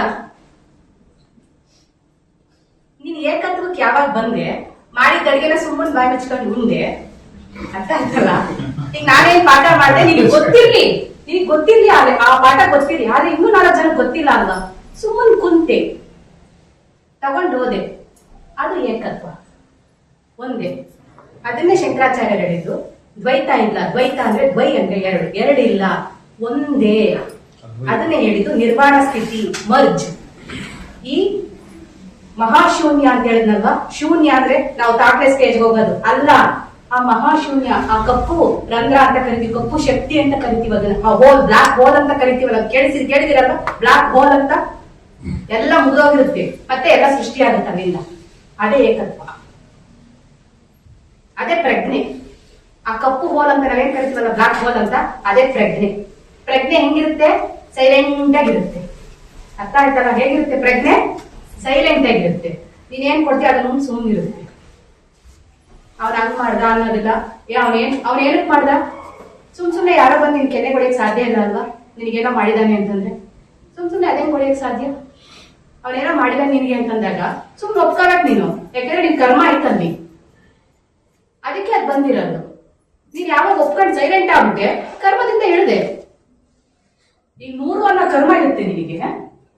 ಇದರಿಂದ ಇಳಿಯೋ ಮೆಥಡ್ ಹೆಂಗೆ ಅಂತ ಹೇಳ್ಕೊಡ್ತೀನಿ ನಾನೀಗ, ಎಷ್ಟು ಈಸಿಯಾಗಿ ಇಳ್ಕೊಂಡ್ ಬರ್ಬೋದು ಅಂತ. ಫಸ್ಟ್ ಟೈಮ್ ನಾನ್ ಟ್ರೈ ಮಾಡಿದ್ದು ನನ್ನ ಜೀವನದಲ್ಲಿ 5 ವರ್ಷದ ಹಿಂದೆ, ಗೊತ್ತಾಯ್ತಾ? ಆ ಕೇಳಿದಾಗ ನನಗೆ ಹೇಗೆ ಕರ್ಮ, ಎಷ್ಟು ಹೋಮ ಮಾಡಿಸ್ತಿದ್ದೆ, ಎಷ್ಟು ಹವನ ಮಾಡಿಸಿದ್ದೀನಿ, ಎಷ್ಟು ಪೂಜೆ ಮಾಡಿದ್ದೀನಿ, ಕುತ್ಕೊಂಡು ಗ್ರಹಣ ಟೈಮ್ ಅಲ್ಲೆಲ್ಲ ನಾಮ ಜಪ ಮಾಡ್ತಿದ್ದೀನಿ. 4 ಅವರ್ ಇರ್ಲೇಳು ಇದು ಗ್ರಹಣ ಟೈಮು, ಅರ್ಧ ಹೊತ್ತಲ್ಲಿ ಇರ್ಲೇಳು, ಇಳೆವಿಕೋ ಹೋಗ್ ಕುತ್ಕೋ, ತುಪ್ಪ ದೀಪ ಹಚ್ಚಿ. ಶಕ್ತಿ ಹೋಗ್ತಿರ್ತೇ ಹೊತ್ತು ಶಕ್ತಿ ಬರ್ತಿಲ್ಲ, ಬಟ್ ಆಳ ಸ್ಟ್ರಾಂಗ್ ಆಗೋದು. ನಾನು ಎಲ್ಲಾನು ಮಾಡಿ ಬಿಟ್ಟಿದೆ. ನೆಕ್ಸ್ಟ್ ಅದೆಲ್ಲಾನು ಮಾಡಿದ್ರು ನಾನು ಕರ್ಮದಿಂದ ಈಚೆ ಬರ್ತಾ ಇಲ್ಲ ಅಂತ ಗೊತ್ತಾದಾಗ ಅದ್ರ ಬಗ್ಗೆ ನಿನಗೆ ಏನ್ ಅನ್ಸುತ್ತೆ? ನಾನು ಮಾಡಿದ್ರ ಬಗ್ಗೆ ಏನ್ ಅನ್ಸುತ್ತೆ ನಿನಗೆ? ವೇಸ್ಟ್. ಆ ಸತ್ಯ ಗೊತ್ತಾಗೋಯ್ತು ನನ್ಗೆ. ಸುಮ್ನೆ ನಾನು ಮಾಡಿದ್ದು ವೇಸ್ಟ್, ನನ್ನ ಬಾಡಿ ಎನರ್ಜಿ ಎಲ್ಲ ಅಲ್ಲಿ ಕೊಟ್ಟಿದ್ದು ವೇಸ್ಟ್ ಅಂತ ನನ್ಗೆ ಯಾವಾಗ ಗೊತ್ತಾಯ್ತು. ನೆಕ್ಸ್ಟ್ ನನಗೆ ಧ್ಯಾನ ಸಿಕ್ಕಿದ್ಮೇಲೆ, ಅಲ್ಲಿ ನನಗೆ ಸಬ್ಜೆಕ್ಟ್ ಸಿಕ್ಕಿದ್ಮೇಲೆ, ಯಾವಾಗ ನನಗೆ ಕರ್ಮದಿಂದ ಆಚೆ ಬರೋ ಅಂತಕ್ಕಂಥ ದಾರಿ ಸಿಕ್ಕಿದ್ಮೇಲೆ ನನಗೆ ಅದನ್ನ ನಾನೀಗ ಏನ್ ಮಾಡ್ಬೇಕು? ಸುಮ್ನೆ ನೀನ್ ಬಂದ್ ಹೇಳಂಗಿದ್ದೀನ, ನಾನ್ ಫಸ್ಟ್ ಅನ್ಭವಿಸ್ಬೇಕು ಅದನ್ನ ಹೆಂಗೈತೆ ಅಂತ. ನಾನ್ ರುಚಿ ನೋಡಿ ತಿಂದಾಗಂತ ನಾನು ಮಕ್ಳಿಗೆ ಕೊಡಕ್ ಸಾಧ್ಯ? ಮಕ್ಳಿಗೆ ಅದೇ ಕೊಟ್ಬಿಡೋಣ ಬಂದ್ಬಿಟ್ಟು. ನಾನ್ ತಗೊಂಡೆ ಫಸ್ಟ್ ಅದನ್ನ ಎಕ್ಸ್ಪೆರಿಮೆಂಟ್ ಆಗಿ. ಸುಮ್ನೆ ಬಂದಿಲ್ಲ, ನಾವೆಲ್ಲ ಎಕ್ಸ್ಪೆರಿಮೆಂಟ್ ಮಾಡಿದೀವಿ. ಒಂದೊಂದೇ ವಿಚಾರನ ಎಕ್ಸ್ಪೆರಿಮೆಂಟ್ ಮಾಡಿ ಅದರಲ್ಲಿ ಅನುಭವಿಸಿ ಅದರಲ್ಲಿ ಗೆದ್ದೆತ್ಕೊಂಡು ನಿಮ್ಗೆ ಕೊಡ್ತಾ ಇದೀವಿ ನಾವು. ಸುಮ್ನೆ ಬಂದು ಕೊಡ್ತಿಲ್ಲ. ಇಷ್ಟು ಕಾನ್ಫಿಡೆಂಟ್ ಆಗಿ ಬರೆಯಕ್ಕೆ ನಿಂತ್ಕೊಂಡು ಹೇಗೆ ಈಚೆ ಬರೋದು ಅಂತ ಹೇಳ್ಕೊಡ್ತೀನಿ ನೋಡಿ. ನಾನು ಪ್ರಾಕ್ಟಿಕಲ್ ಆಗಿ ಅನುಭವಿಸಿದ್ದು. ನಮ್ಮ ಮನೆಯವರು ತುಂಬಾ ಬೈಯೋರು. ನಾನು ಅದನ್ನ ಯಾವ ರೀತಿ ತಗೊಳ್ತೀನಿ ಅನ್ನೋದ್ರ ಮೇಲೆ ನನ್ನ ಕರ್ಮ ಡಿಪೆಂಡ್ ಆಗಿರುತ್ತೆ, ಸರಿನಾ? ಫಸ್ಟ್ ಏನ್ ಮಾಡ್ತಿದ್ದೆ, ಧ್ಯಾನ ತಂದಿದ್ದೆ, ಆದ್ರೂ ಬಂದಿದ್ರು ಏನಾರು ಅಂದ್ರೆ ಸಾಕು ಸಿಲ್ ಅಂತ ಕೋಪ ಹೋಗ್ತಿದ್ದು ನೆಲಕ್ಕೆ. ನನಗೆ ಇದ್ ಮಾಡಿದ್ರಲ್ಲ ಇವರು ಅಂತ ಒಂದೇ ಸುತ್ತಿಗೆ ಹೋಗ್ತಿತ್ತು. ನೆಕ್ಸ್ಟ್ ಆಮೇಲೆ ತಿಳ್ಕೊಂಡೆ, ನಾನು ಇದ್ಯಾವುದು ಮಾಡ್ಬಾರ್ದು, ಸೈಲೆಂಟ್ ಅಲ್ಲಿ ಇರ್ಬೇಕು ಅಂತ. ಸೊ ಈಗ ಪ್ರಾಕ್ಟೀಸ್ ಸ್ಟಾರ್ಟ್ ಆಯ್ತು ನಂದೀಗ. ಅವ್ರು ಭಯಕ್ಕೆ ಸ್ಟಾರ್ಟ್ ಮಾಡಿದಾಗೆಲ್ಲ ನಾ ಬರ್ತಿತ್ತು ಕೋಪ, ಮತ್ತೆ ಕೂಲ್ ಡೌನ್ ಕಾಮ್ ಡೌನ್ ನನಗೆ ನಾನೇ ಅನ್ಕೊಳ್ಳೋದು ಕುತ್ಕೊಂಡು. ಮಾಡಿ ಪರವಾಗಿಲ್ಲ, ಮಾತು ಬರಬಾರ್ದು, ಒಳಗೂ ಬರಬಾರ್ದು ಹೊರಗೂ ಬರಬಾರ್ದು. ಬೈ ಪ್ರಾಕ್ಟೀಸ್ ತಗೊಂಡೆ ಅದನ್ನ. ಪ್ರಾಕ್ಟೀಸ್ ತಗೊಂಡು ಒನ್ ಟೈಮ್ ಅದು ನೀಟಾಗಿ ಟೆಸ್ಟ್ ಮಾಡಕ್ ಸ್ಟಾರ್ಟ್ ಮಾಡ್ಬಿಟ್ಟೆ. ಎಕ್ಸ್ಪೆರಿಮೆಂಟಿಗೆ ತುಂಬಾ ಭಯಕ್ಕೆ ಸ್ಟಾರ್ಟ್ ಮಾಡಿದ್ರು. ನನ್ನ ಕರ್ಮದ ಫಲ ಅಲ್ವಾ, ನಾನೇ ತಗೋಬೇಕು. ನಾನೇನಂದಿದ್ದು ಅವ್ರಿಗೆ ಯಾರಿಗೆ ಗೊತ್ತೈತಿ, ಈಗ ನೀವು ಕೊಡ್ತಾ ಇದ್ದೀನಿ ತಗೋಬೇಕಷ್ಟೇ ಸುಮ್ಮನೆ. ಸೊ ಬಂತು. ಹೆಂಗಿದ್ದೆ ನಾನು ಅಂತಂದ್ರೆ, ಆ ವ್ಯಕ್ತಿನೂ ಇಲ್ಲ ಅಲ್ಲಿ, ಆ ಸಿಚುವೇಶನ್ ನಡೆದಿಲ್ಲ ಅಲ್ಲಿ. ಅರ್ಥ ಆಯ್ತಾ ನಾನು ಹೇಳಿದ್ದು? ನೀನೂ ಇಲ್ಲ, ನಿನ್ನಿಂದ ಏನ್ ನಡೀತಾ ಕಾರ್ಯ ಅದು ಇಲ್ಲ. ನಾನು ಹೆಂಗಿದ್ದೆ, ಸೈಲೆಂಟ್ ಒಳಗೆ ಸುಮ್ಮನೆ ಇದ್ದೆ, ಒಂದು ಬಿಂದು ಆಗಿ ಅಷ್ಟೇ. ಅಂದ್ರೆ ಒಂದೇ ದಿನಕ್ಕೆ ನಿನಗೆ ಬರಲ್ಲ, ಬೈ ಪ್ರಾಕ್ಟೀಸ್. ಎಷ್ಟು ಪ್ರಯತ್ನ ಪಟ್ಟಿದ್ದೀನಿ ನಾನು ಅದನ್ನ, ಎಷ್ಟು ದಿನ ನಾನು ಪ್ರಯತ್ನ ಪಟ್ಟಿರ್ಬೇಕು ಆ ಸ್ಥಿತಿಗೆ ಹೋಗಕ್. ನಾನು ಆ ವ್ಯಕ್ತಿನೂ ಇಲ್ಲ, ಆ ವ್ಯಕ್ತಿಯಿಂದ ಬಂದಿರೋ ಮಾತು ಇಲ್ಲ ಅಲ್ಲಿ. ಮುಗೀತಾ? ಅದು ಮುಗಿದಾದ್ಮೇಲೆ ನಾನೇನ್ ಮಾಡಿದೆ ಗೊತ್ತಾ, ಆ ಒಂದು ಸಿಚುವೇಶನ್ ನಡೆದಿದ್ದಾದ್ಮೇಲೆ ನೀಟಾಗಿ ತಿಂಡಿ ಮಾಡಿದೆ, ನೀಟಾಗಿ ಟೀ ಮಾಡಿದೆ, ತಗೊಂಡೋಗಿ ನೀಟಾಗಿ ಪಕ್ಕದಲ್ಲಿ ಕುಂದಿರ್ಸ್ಕೊಟ್ಬಿಟ್ಟು ತಿಂಡಿ ಚೆನ್ನಾಗೈತಾ ಅಂತೀನಿ. ಬೇರೆ ಆಗಿದ್ರೆ ಅವ್ರೇನಂತಾರೆ ಗೊತ್ತಾ, ಒಳಗೆ ಹೋಗಿಲ್ಲ ನಾನು ಅಂದಿದ್ದು. ಅವತ್ತು ನಗು ಬಂತು ನನಗೆ, ಅಷ್ಟಿಷ್ಟು ನಗು ಬರ್ಲಿಲ್ಲ ನನಗೆ. ಎಷ್ಟು ಸಿಂಪಲ್ ಕರ್ಮದಿಂದ ಆಚೆ ಬರ್ಬೇಕಾ, ಎಷ್ಟು ಚೆನ್ನಾಗಿ ಬರ್ತೀವಿ ನಾನು ಈಚೆಗೆ, ಎಷ್ಟು ನಗು ಬರ್ತಿದೆ ಅಲ್ವಾ. ನನ್ನ ಕೇಳಿದ್ರೆ ನಿಮ್ಗೆ ನಗು ಬರ್ತಿದೆ ಅಲ್ವಾ, ಅವತ್ತು ಅಷ್ಟು ಆನಂದ ಅನುಭವಿಸಿದ್ದೆ. ಯಾಕೆಂದ್ರೆ ಪ್ರಾಕ್ಟೀಸ್ ಮಾಡಿದ್ದಲ್ಲ ಚೆನ್ನಾಗಿ, ಅದನ್ನ ಬೇಕು ನನಗೆ, ಕರ್ಮದಿಂದ ಈಚೆ ಬರೋಕ್ ಬೇಕು ನನ್ಗೆ ಅಂತ. ಹೆಂಗೆ ಕರ್ಮದಿಂದ ಈಚೆಗೆ ಇಳಿಬೇಕು ನಾನು ಅಂತ. 100 ಇರೋ ಕರ್ಮ ಈಗ ನಾನು ಕಮ್ಮಿ ಮಾಡ್ಕೋಬೇಕು. ಬೈಯಿ ಒಂದ್ ಕಮ್ಮಿ ಆಯ್ತು, ಒಂದ್ ದೊಡ್ಡ ಸಿಚುವೇಶನ್ ಬಂತು, ಇನ್ನೊಂದೆರಡು ಕಮ್ಮಿ ಆಯ್ತು. ಈಗ ಖುಷಿಯಾಗಿರ್ತೀವ ದುಃಖ ಪಡ್ತೀವಿ? ನೀನೇ ಹೇಳು, ಹೆಂಗಿರ್ತೀರಾ? ಇದನ್ನೇ ನಾನು ಅನ್ಭವಿಸಿದ್ದು ಇಷ್ಟು ದಿನ. ಅವ್ರ ಪಾಡಿ ಅನ್ಕೋ, ನನ್ ಪಾಡಿ ನನ್ ಮಾಡ್ಕೋ, ನೀವು ಪಾಡಿ ಮಾಡ್ಕೋ. ಯಾವ ತರ ಸನ್ನಿವೇಶ ಬರ್ಲಿ, ಮಕ್ಕಳ ಸನ್ನಿವೇಶ ಬರ್ಲಿ, ಓದೋ ವಿಚಾರ ಆಗಿರ್ಲಿ, ದುಡ್ಡಿನ ವಿಚಾರ ಆಗಿರ್ಲಿ, ಸಂಬಂಧದ ವಿಚಾರ ಆಗಿರ್ಲಿ, ಏನಾದ್ರೂ ಬರ್ಲಿ, ಮನೆ ಒಳಗೆ ಕೆಲಸ ಕಾರ್ಯದ್ದು ಅಷ್ಟೇನೆ. ಈಗ ನಾನು ಇದ್ರಲ್ಲಿ ಇನ್ವಾಲ್ವ್ ಆಗಿದ್ದೀನಿ ಅಂತಂದಾಗ, ಅವ್ರಿಗೆ ಅಲ್ಲಿ ಒಪ್ಪಿಗೆನೇ ಇಲ್ಲ ಅಂದಾಗ ಅಲ್ವಾ ಸರ್, ನಾನು ಎಷ್ಟು ಅನುಭವಿಸ್ತಿರ್ಬೋದು. ಇವತ್ತು ನಾನು ಹೇಳಿದ್ರೆ ಅವ್ರು ಒಪ್ಪಿಗೆನೇ ಇಲ್ಲ, ನಾನ್ ಬಂದೆ ನನ್ ಪಾಡಿ ನಾನು ಎದ್ದು. ಅರ್ಥ ಆಗ್ತಾ ಇದೆ ನಾನು ಹೇಳ್ತಿರೋದು? ಈಗ ನಾನು ಹೆಂಗ್ ಇಲ್ವಾಂಗ್ ಆಗುದಿಲ್ಲ, ಭಯನೇ ಇಲ್ಲ, ಆರಾಮಾಗಿದ್ದೀನಿ, ಸಂತೋಷವಾಗಿದ್ದೀನಿ. ಕೊಡು ಇನ್ನೂ ಲೆಸ್ಸು ಕಲಿತಾ ಇದ್ದು ಹೌದಾ ನಮ್ದ ನಂದೆ ಅಲ್ವಾ? ನೋಡಿ, ಕರ್ಮದಿಂದ ಈಸಿಯಾಗಿ ಇಳಿತಕ್ಕಂತ ಟಿಪ್ಸ್ ಇವು. ಇನ್ನೊಂದು, ಆ 4 stress, fear, guilty and anxiety ಬಂದಾಗ ಈ ಪಾಯಿಂಟ್ ಅಲ್ಲಿ ಯಾವಾಗೂ ಇರ್ಬೇಕು, ತಿಳ್ಕೊಂಡಿರ್ರಿ. ಬೇಸಿಕ್ ಆಗಿ ತಿಳ್ಕೊಂಡಿರ್ಬೇಕಾಗಿರ್ತಕ್ಕಂದ್ರೆ ಈಗ ಆಲ್ರೆಡಿ ಧ್ಯಾನ ಮಾಡ್ತಾ ಇದ್ದಾರೆ. ನೆಕ್ಸ್ಟ್ ಎನರ್ಜಿನ ಉಳಿಸ್ಕೋಬೇಕು, ನಿಮ್ಮ ಮುಂದಿನ ಕೆಲಸ ಕಾರ್ಯಗಳಿಗೆ ಬೇಕಾಗಿರುತ್ತೆ. ವೃತ್ತ ಕಾರಣ ಆಲೋಚನೆ ಮಾಡೋದಾಗ್ಲಿ, ಮಾತಾಡೋದಾಗ್ಲಿ, ಗಮನ ಎಲ್ಲಿ ಕೊಡ್ತೀರೋ ಅಲ್ಲಿ ಎನರ್ಜಿ ಗೊತ್ತಿದೆ. ಗಮನ ಎಲ್ಲಿ ಅಲ್ಲಿ ಎನರ್ಜಿ ಪೋಲ್. ನೆಕ್ಸ್ಟ್ ಈ 4 point, stress, anxiety, fear and guilty. ಕೀಳಿರಿಮೆ ಪಟ್ಕೊಳ್ಳೋದು ಇನ್ನೊಬ್ರಿಗಿನ್ನ. ನೀನ್ ಯಾವ ಕೀಳಿರಿಮೆ ಪಟ್ಕೊಳ್ಬೇಕಾಗಿಲ್ಲ. ನೀನು ಕೂಡ ನಾಳೆ ದಿನ ಎದ್ದು ಬಂದು ಮಾಡ್ಕೋತೀನಿ ಪಾಠನ. ನಾನೇನ್ ಮಾಡ್ತಿದ್ದೀನಿ, ನಂದೇನ್ ದೊಡ್ಡದೇನಿಲ್ಲ, ನನ್ಕಿನ ಚೆನ್ನಾಗೇ ಮಾಡ್ಬೋದು ನೀನು. ಆದ್ರೆ ಕೀಳಿರಿಮೆ ಇವಾಗಲೇ ಪಡ್ಬೇಡ. ಯಾಕೆ ಕೀಳಿರಿಮೆ ಬರುತ್ತೆ, ಯಾಕೆ ಸ್ಟ್ರೆಸ್ ಬರುತ್ತೆ, ಯಾಕೆ ಆಂಗ್ಸೈಟಿ ಬರುತ್ತೆ, ಯಾಕೆ ಭಯ ಬರುತ್ತೆ ಅಂದ್ರೆ ನಮ್ಮಲ್ಲಿ ಪ್ರಾಣಶಕ್ತಿಯ ಕೊರತೆ. ಪ್ರಾಣಶಕ್ತಿ ಕೊರತೆ ಯಾವಾಗಿರುತ್ತೆ, ತಾನೇ ಅವೆಲ್ಲ ನೆಗೆಟಿವ್ಸ್ ಓಪನ್ ಆಗುತ್ತೆ. ನಮ್ಮಲ್ಲಿ ಪ್ರಾಣಶಕ್ತಿ ತುಂಬಿದಾಗ, ಸಿಲಿಂಡರ್ ತುಂಬಿದಾಗ ನಾವ್ ಏನಕ್ಕೆ ಬೇಕಾದ್ರೂ ಬಳಸ್ಕೋಬಹುದು. ಒಳ್ಳೆ ಅಡಿಗೆ ಮಾಡ್ಕೊಂಡು ತಿನ್ಕೋಬಹುದು, ಎಲ್ಲಿ ಬೇಕಾದ್ರೆ ತಾಂಡ ಅಡಿಗೆ ಮಾಡ್ಕೋಬಹುದು, ಎಂಜಾಯ್ ಮಾಡ್ಕೋಬಹುದು. ಸೊ ನಮ್ಮಲ್ಲಿ ಪ್ರಾಣಶಕ್ತಿ ತುಂಬಿ ಹರಿತಿದ್ದಾಗ ಎಲ್ಲದಕ್ಕೂ ನಮಗೆ ಯೂಸ್ ಆಗುತ್ತೆ. ನಮಗೆ ಸ್ಟ್ರೆಸ್ ಅನ್ನೋದು ಇರಲ್ಲ ಅವಾಗ. ಈಗ ನಾನು ಹೇಳಿದ್ನಲ್ಲ, ನನ್ನಂತ ಕಳ್ಕೊಂಡ್ಬಿಟ್ಟೆ ಪ್ರಾಕ್ಟೀಸ್ ಮಾಡಿ ಅಂತ. ಹಾಗಾಗಿ ಬೈತಾ ಇದಾರ ಬೈಲಿ, ಸಿಚುವೇಶನ್ ಬರ್ತಾ ಬರ್ಲಿ, ಆ ಸಿಚುವೇಶನ್ ಅಲ್ಲಿ ಇರೋದ್ ಗೊತ್ತಾಯ್ತು, ಕರ್ಮ ಕಳ್ಕೊಳ್ಳೋದು ಗೊತ್ತಾಯ್ತು. ಯಾವಾಗ ಬೈದು ನೋಡೋದಿದ್ದೀನಿ ಎಷ್ಟು ದಿನ ನಡೆಯುತ್ತೆ ಅಂತ ನಾನು ಎಕ್ಸ್ಪೆರಿಮೆಂಟ್ ಮಾತಾಡಿರು ಹೋಯ್ತು. ಆಗ ಎಚ್ಚೆತ್ಕೊಂಡು ಪಟ್ ಅಂತ ಆಗಿದ್ದು ಅಂದ್ರೇನು, ಸೈಲೆಂಟ್. ಕರ್ಮದಿಂದನೂ ಇಳಿತೀರಾ, ಪ್ಲಸ್ ಎನರ್ಜಿ ಫೀಲ್ಡ್ ಅಲ್ಲೂ ಇರ್ತೀರಾ. ನಿಮ್ ಎನರ್ಜಿನ ಅವ್ರು ಕಿತ್ಕೊಳಕ್ ಸಾಧ್ಯನೇ ಆಗೋದ. ಏನ್ ನಡೆಯುತ್ತೆ ಇಲ್ಲಿ ಅಂತಂದ್ರೆ, ಆ ಇನ್ನೊಬ್ರು ನಾವ್ ಯಾರು ಗಮನ ಕೊಡ್ತೀವಲ್ವ, ಆ ವ್ಯಕ್ತಿ ನಮ್ಮ ಹತ್ರ ಬಂದು ಮಾತಾಡೋದೇನೆ ನಮ್ಮನ್ನ ಪ್ರಚೋದನೆ ಒಳಪಡಿಸಿ ನಮ್ಮ ಶಕ್ತಿಯನ್ನ ಕಿತ್ಕೊಳ್ಳೋದಕ್ಕೆ. ಗೊತ್ತಿರ್ಲಿ ನಿಮಗೆ, ಈಗ ಒಬ್ಬ ವ್ಯಕ್ತಿ ಬಂದ್ಬಿಟ್ಟು ಜೋರ ಬೈತಾ ಇದ್ದಾನೆ ಅಂತ ಅವನಿಗೆ ಗೊತ್ತಿಲ್ಲ, ಬಟ್ ಅಲ್ಲಿ ನಡೆಯೋ ಕ್ರಿಯೆ ಏನು ಅಂತಂದ್ರೆ, ಈಗ ನಾನ್ ಬರ್ತೀನಿ, ನಾನ್ ಬಂದು ನಿಮ್ಮನ್ನ ಬೈತಿರ್ತೀನಿ, ಬಾಯಿ ಬಂದಾಗ ಬೈತಾ ಇರ್ತೀನಿ, ನನಗೆ ಅರಿವಿಲ್ಲ ಅಂತ ನಾನ್ ಬಂದು ಬೈತಾ ಇರ್ತೀನಿ ನಿಮ್ಮನ್ನ. ಈಗ ನೀನು ಅರಿವಿಲ್ಲ ಅಂದ್ರೆ ನೀನ್ ರಿಯಾಕ್ಟ್ ಮಾಡ್ತೀಯ ನನ್ನ ಜೊತೆಗೆ. ನನ್ ಯಾಕೆ ಈ ತರ ಅಂತ ಇದೆಯಾ, ನನ್ ಯಾಕೆ ಈ ರೀತಿ ಮಾಡ್ತೀಯ, ಅಥವಾ ಈ ತರ ಏನ್ ಕೆಲಸ ಮಾಡ್ತಿದ್ಯಾ ಅಂತ ನೀನ್ ನಾನು ಅಂತೀಯ, ಪ್ರತಿಕ್ರಿಯಿಸಿದೆ ಅಂತಂದ್ರೆ ನಿಮ್ದು ಇರ್ತಾರೆ ಎನರ್ಜಿ. ಇಲ್ಲಿ ನಾನು ಮಾತಾಡ್ತಿದ್ನಲ್ಲ, ಸಂಪೂರ್ಣ ನೀನ್ ನನಗೆ ಕೊಟ್ಟೆ. ಈ ವ್ಯಕ್ತಿಗೂ ಗೊತ್ತಿಲ್ಲ, ಈ ವ್ಯಕ್ತಿಗೂ ಗೊತ್ತಿಲ್ಲ, ಇಲ್ಲಿ ನಡೆದಿರೋ ಕ್ರಿಯೆ. ಅರ್ಥ ಆಗ್ತಿದೆ ನಾನು ಹೇಳಿದ್ದು? ಇನ್ನು ಬಿಡಿಸಿರ್ಬೇಕಾ ಅಥವಾ ಕ್ಲಿಯರ್ ಆಯ್ತಾ? ಯಾವ ವ್ಯಕ್ತಿ ಬಂದು ನಿಮ್ಮ ಹತ್ರ ಜಗಳ ಆಡ್ತಾನೆ, ಅಥವಾ ಯಾವ ಸನ್ನಿವೇಶ ಬಂದು ನಿಮ್ ಮುಂದೆ ನಿಲ್ಲುತ್ತೆ, ಅದು ಬರೋದೇ ನಿಮ್ ಶಕ್ತಿನ ಅಲ್ಲಾಡ್ಸಕ್ಕೆ, ನಿಮ್ ಶಕ್ತಿನ ಪರೀಕ್ಷೆ ಮಾಡಕ್ಕೆ. ಈಗ ಏನ್ ಮಾಡ್ತೀಯ ನೀನು, ಅಲ್ಲಾಡ್ಕೊಡ್ದು. ನೀನು ಸೈಲೆಂಟ್ ಆಗಿ ಹೋಗಿ ಸುಮ್ಮನಿದ್ದು ಬಿಡ್ಬೇಕು ಅಷ್ಟೇನೆ, ಅಷ್ಟೇ ಸೈಲೆಂಟ್ ಆಗಿ ಇದ್ದು ಬಿಡ್ಬೇಕು. ನೀನು ಯಾವ ನೀರೇ ಬಿಚ್ಚಿ ನೋಡ್ಬೇಕಾದ್ರೆ ಏನಾದ್ರೂ ನಡೆದಿರ್ಲಿ, ಅದೆಲ್ಲವೂ ಕೂಡ ಆತ್ಮಲೋಕದಲ್ಲಿ ನೀವು ತಗೊಂಡು ಅವ್ರನ್ನ ಕರ್ಕೊಂಡು ಬಂದಿರ್ತೀರ. ನನಗೆ ಈ ಟೈಮಲ್ಲಿ ಇದನ್ನ ಮಾಡು, ಒಂದು ಹುಲ್ಕಡ್ಡಿ ಕೂಡ ಅಲ್ಲಾಡಲ್ಲ ಅನ್ನೋದು ಯಾಕೆ ಅಂದ್ರೆ ಇದಕ್ಕೇನೆ ಕಾರಣ, ಕಾರ್ಯ, ಕಾರಣಿ ಈ ಮೂರು ಇದ್ದಾಗೆ ನಮ್ಮ ಲೈಫಲ್ಲಿ ಇರೋದು. ಕರೆಕ್ಟಾಗಿ ನಡೀತಾನೆ ಇರುತ್ತೆ ಬ್ಯಾಲೆನ್ಸ್. ನಾನು ಏನು ತಪ್ಪೇ ಮಾಡಿಲ್ಲ ಈ ಜನ್ಮದಲ್ಲಿ, ಜನ್ಮದಲ್ಲಿ ಗೊತ್ತಿಲ್ಲ ಅಲ್ವಾ, ಗೊತ್ತೇ ಇಲ್ಲ. ಅವ್ನ ನಂಗೆ ಬ್ಯಾಲೆನ್ಸ್ ಅನ್ಸಿದ್ರಿ, ಅದಕ್ಕೆ ಅವ್ನಿಗೊಂದು ಸುಮ್ಮನೆ ಕೊಟ್ಟ ಅಷ್ಟೇ. ಏನಾರ ಆಗಿರ್ಬೋದು, ಅದು ಏಟಾರ ಆಗಿರ್ಬೋದು, ಸನ್ನಿವೇಶನಾರ ಆಗಿರ್ಬೋದು, ಯಾತದಾರ ಆಗಿರ್ಬೋದು ಅಷ್ಟೇ.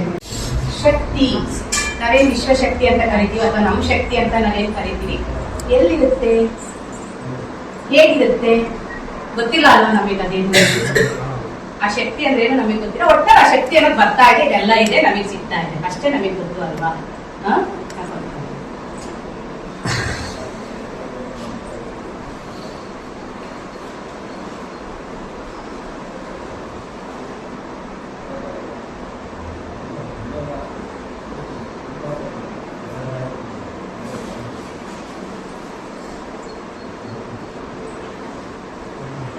ಓದ್ರಿ ಇದನ್ನ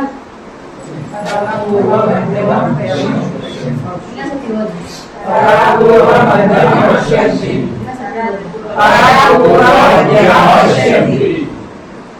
ಹಿಂಗಿದೆ ಅಲ್ವಾ ಇದೆಲ್ಲ ಈಗ. ಹಾಗೆ ನಾವು ಹೇಳ್ಕೋಬೇಕಾದ್ರೆ ಅದು ಹಿಂಗೆ.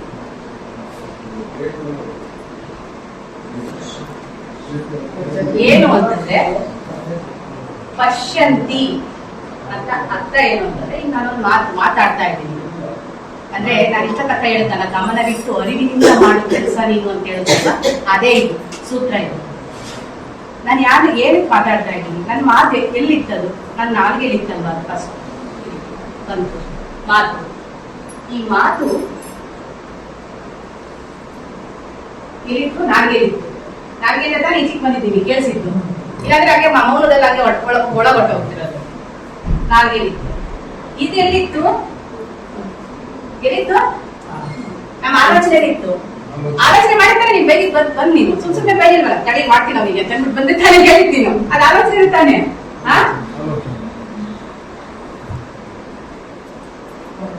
ನೆಕ್ಸ್ಟ್ ಇಲ್ಲಿಗೆ ಈ ಆಲೋಚನೆ ಹಿಂದಕ್ಕೆ ಅಂದ್ರೆ ನಮ್ಮ ಮೈಂಡ್, ಇದು ಮನಸ್ಸು.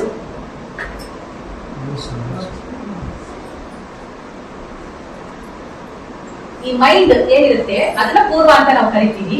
ಅಲ್ಲಿ ಅಂದ್ರೆ ಇಲ್ಲಿಂದ ಇಲ್ಲಿಗನ ನಾವು ಬರ್ತೀವಿ. ನಾವೇನಾರ ಒಂದು ಧ್ಯಾನ ಮಾಡ್ಬೇಕಾದ್ರೆ ನಮ್ಗೆ ಏನಕ್ಕೆ ಈ ಮಾತು ಬರ್ತಾ ಇದೆ ಅಥವಾ ಏನಕ್ಕೆ ಈ ವಿಷಯ ಬರ್ತಾ ಇದೆ ನಮಗೆ, ಅದು ಮೂಲ ಕಾರಣ ಏನು, ಹಿಂದಕ್ಕೆ ಹೋಗ್ತೀವಿ. ಆ ಹಿಂದಕ್ಕೆ ಹೋದಾಗ ಅದು ಕಾರಣ ತಿಳ್ಕೊಂತೀವಿ, ಮಧ್ಯಮ ಅಂತಕ್ಕಂಥ ಕಾರಣ ತಿಳ್ಕೊಂತೀವಿ. ಮತ್ತೆ ಅಲ್ಲಿಂದಕ್ಕೆ ಹೋಗಿ ಅಲ್ಲಿಂದಕ್ಕೆ ಹೋದಾಗ ಆ ಆಲೋಚನೆ ಇರುತ್ತೆ, ನಮ್ಮ ಮೈಂಡ್ ಇಂದ ಬರ್ತಾ ಇದೆ ಇದು. ಸುಮ್ನೆ ನಮ್ಮ ಮನಸ್ಸು ಹುಚ್ಚ ಪಟ್ಟೆ ಅಲ್ವಾ, ಅದು ತನಕ ಕೋತಿ ತರ ಕುಡಿತಾ ಇರುತ್ತೆ, ಕೋತಿ ತರ ಮಾಡ್ತಾ ಇರುತ್ತೆ. ಸೊ ಅದು ಮನಸ್ಸು. ಅಲ್ಲಿ ನೀನು ಯಾವಾಗ ಜೀವ ತುಂಬ್ತೀಯ, ಭಾವನೆ ಅನ್ನೋದು ಕೊಟ್ಟಾಗ ಮಾತ್ರನೇ ಆಲೋಚನೆಗೆ ಜೀವ ಬರುತ್ತೆ, ಇಲ್ಲಾಂದ್ರೆ ಜೀವ ಬರಲ್ಲ ಅದಕ್ಕೆ ಆಲೋಚನೆಗೆ. ಹಾಗಾಗಿ ಆ ಮೈಂಡ್ ಅನ್ನ ಮತ್ತೆ ಸುಮ್ಮನಿರಿಸಿ ಮತ್ತೆ ಹಿಂದಕ್ಕೆ ಹೋದಾಗ ಪರಾಶಕ್ತಿ ಅಂತ ಕರಿತೀವಿ. ಅದನ್ನೇ ಹೇಳಿದ್ದು ನಾನು ಇಷ್ಟ ತನಕ, ಬ್ಲಾಕ್ ಹೋಲ್, ಕಪ್ಪುರಂಧ್ರ, ಕೇಂದ್ರ ಬಿಂದು,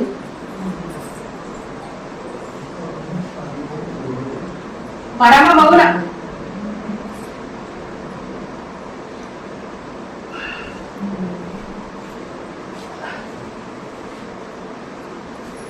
ನಾನು ಮೌನ ಆಚರಣೆ ಮಾಡ್ತೀನಿ ಅಂತ ಧ್ಯಾನಕ್ಕೆ ಬಂದವರೆಲ್ಲ ಒಂದು ಸ್ವಲ್ಪ ಹೇಳ್ತಾರಲ್ಲ, ನಾನು ಮೌನ ಆಚರಣೆ ಮಾಡಿದ್ರೆ ನಾನು ಕಮ್ಮಿ ಆಗುತ್ತೆ.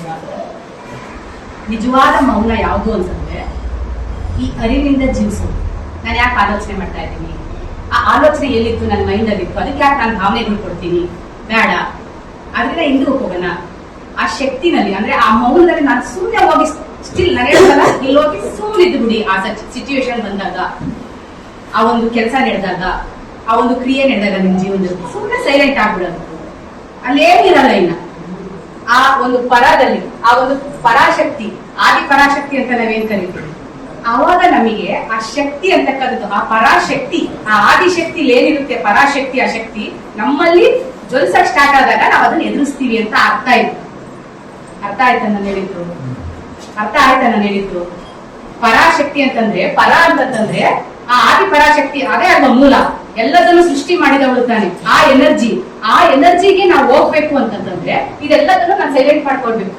ನಾನು ಏನಕ್ಕೆ ಮಾತಾಡ್ತಾ ಇದ್ದೀನಿ, ಆ ಮಾತಿನ ಕಾರಣ ಏನು, ಆ ಕಾರಣದಿಂದ ಆಲೋಚನೆ ಏನು, ಅದಕ್ಕೂ ಹಿಂಗೇನಿತ್ತು, ಮೌನ ಇತ್ತು. ನಾನು ಆ ಮೌನಕ್ಕೆ ಹೋಗಿ ಸುಮ್ಮನಿದ್ ಬಿಡನಪ್ಪ, ಹಂಗಂತ ಮಾತಾಡ್ದಂಗೆ ಇರೋದಲ್ಲ. ಮಾತಾಡು, ಎಷ್ಟು ಬೇಕೋ ಅಷ್ಟು ಮಾತಾಡು.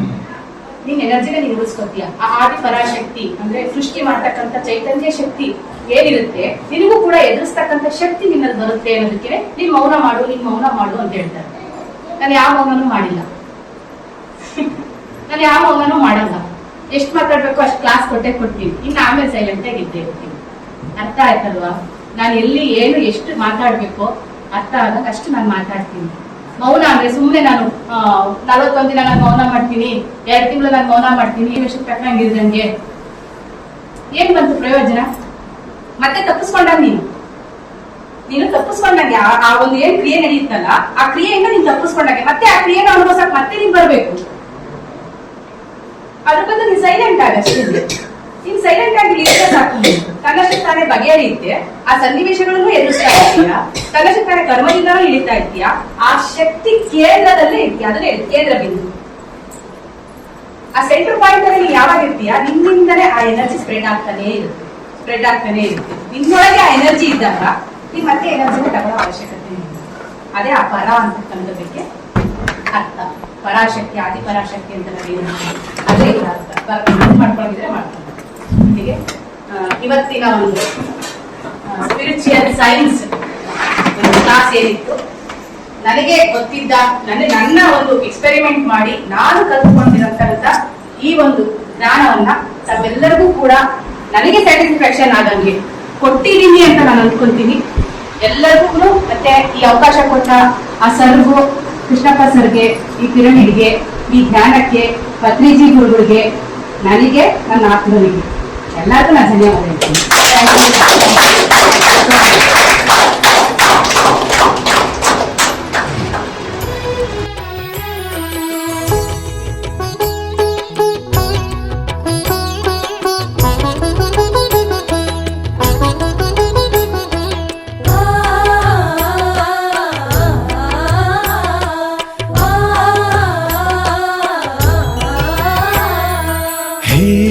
ಭುವಿ ನೀ ಧನ್ಯಳಾದೆ ಸಮ್ಮಾ ಸಂಬುದ್ಧನ ಹಡೆದು.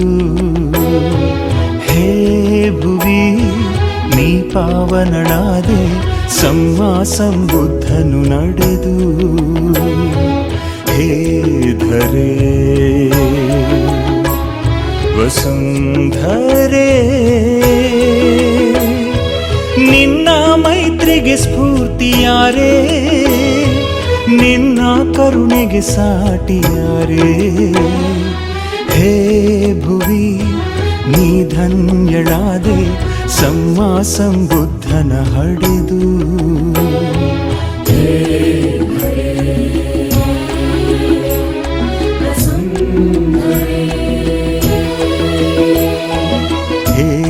ಧರೆ ವಸುಂಧರೆ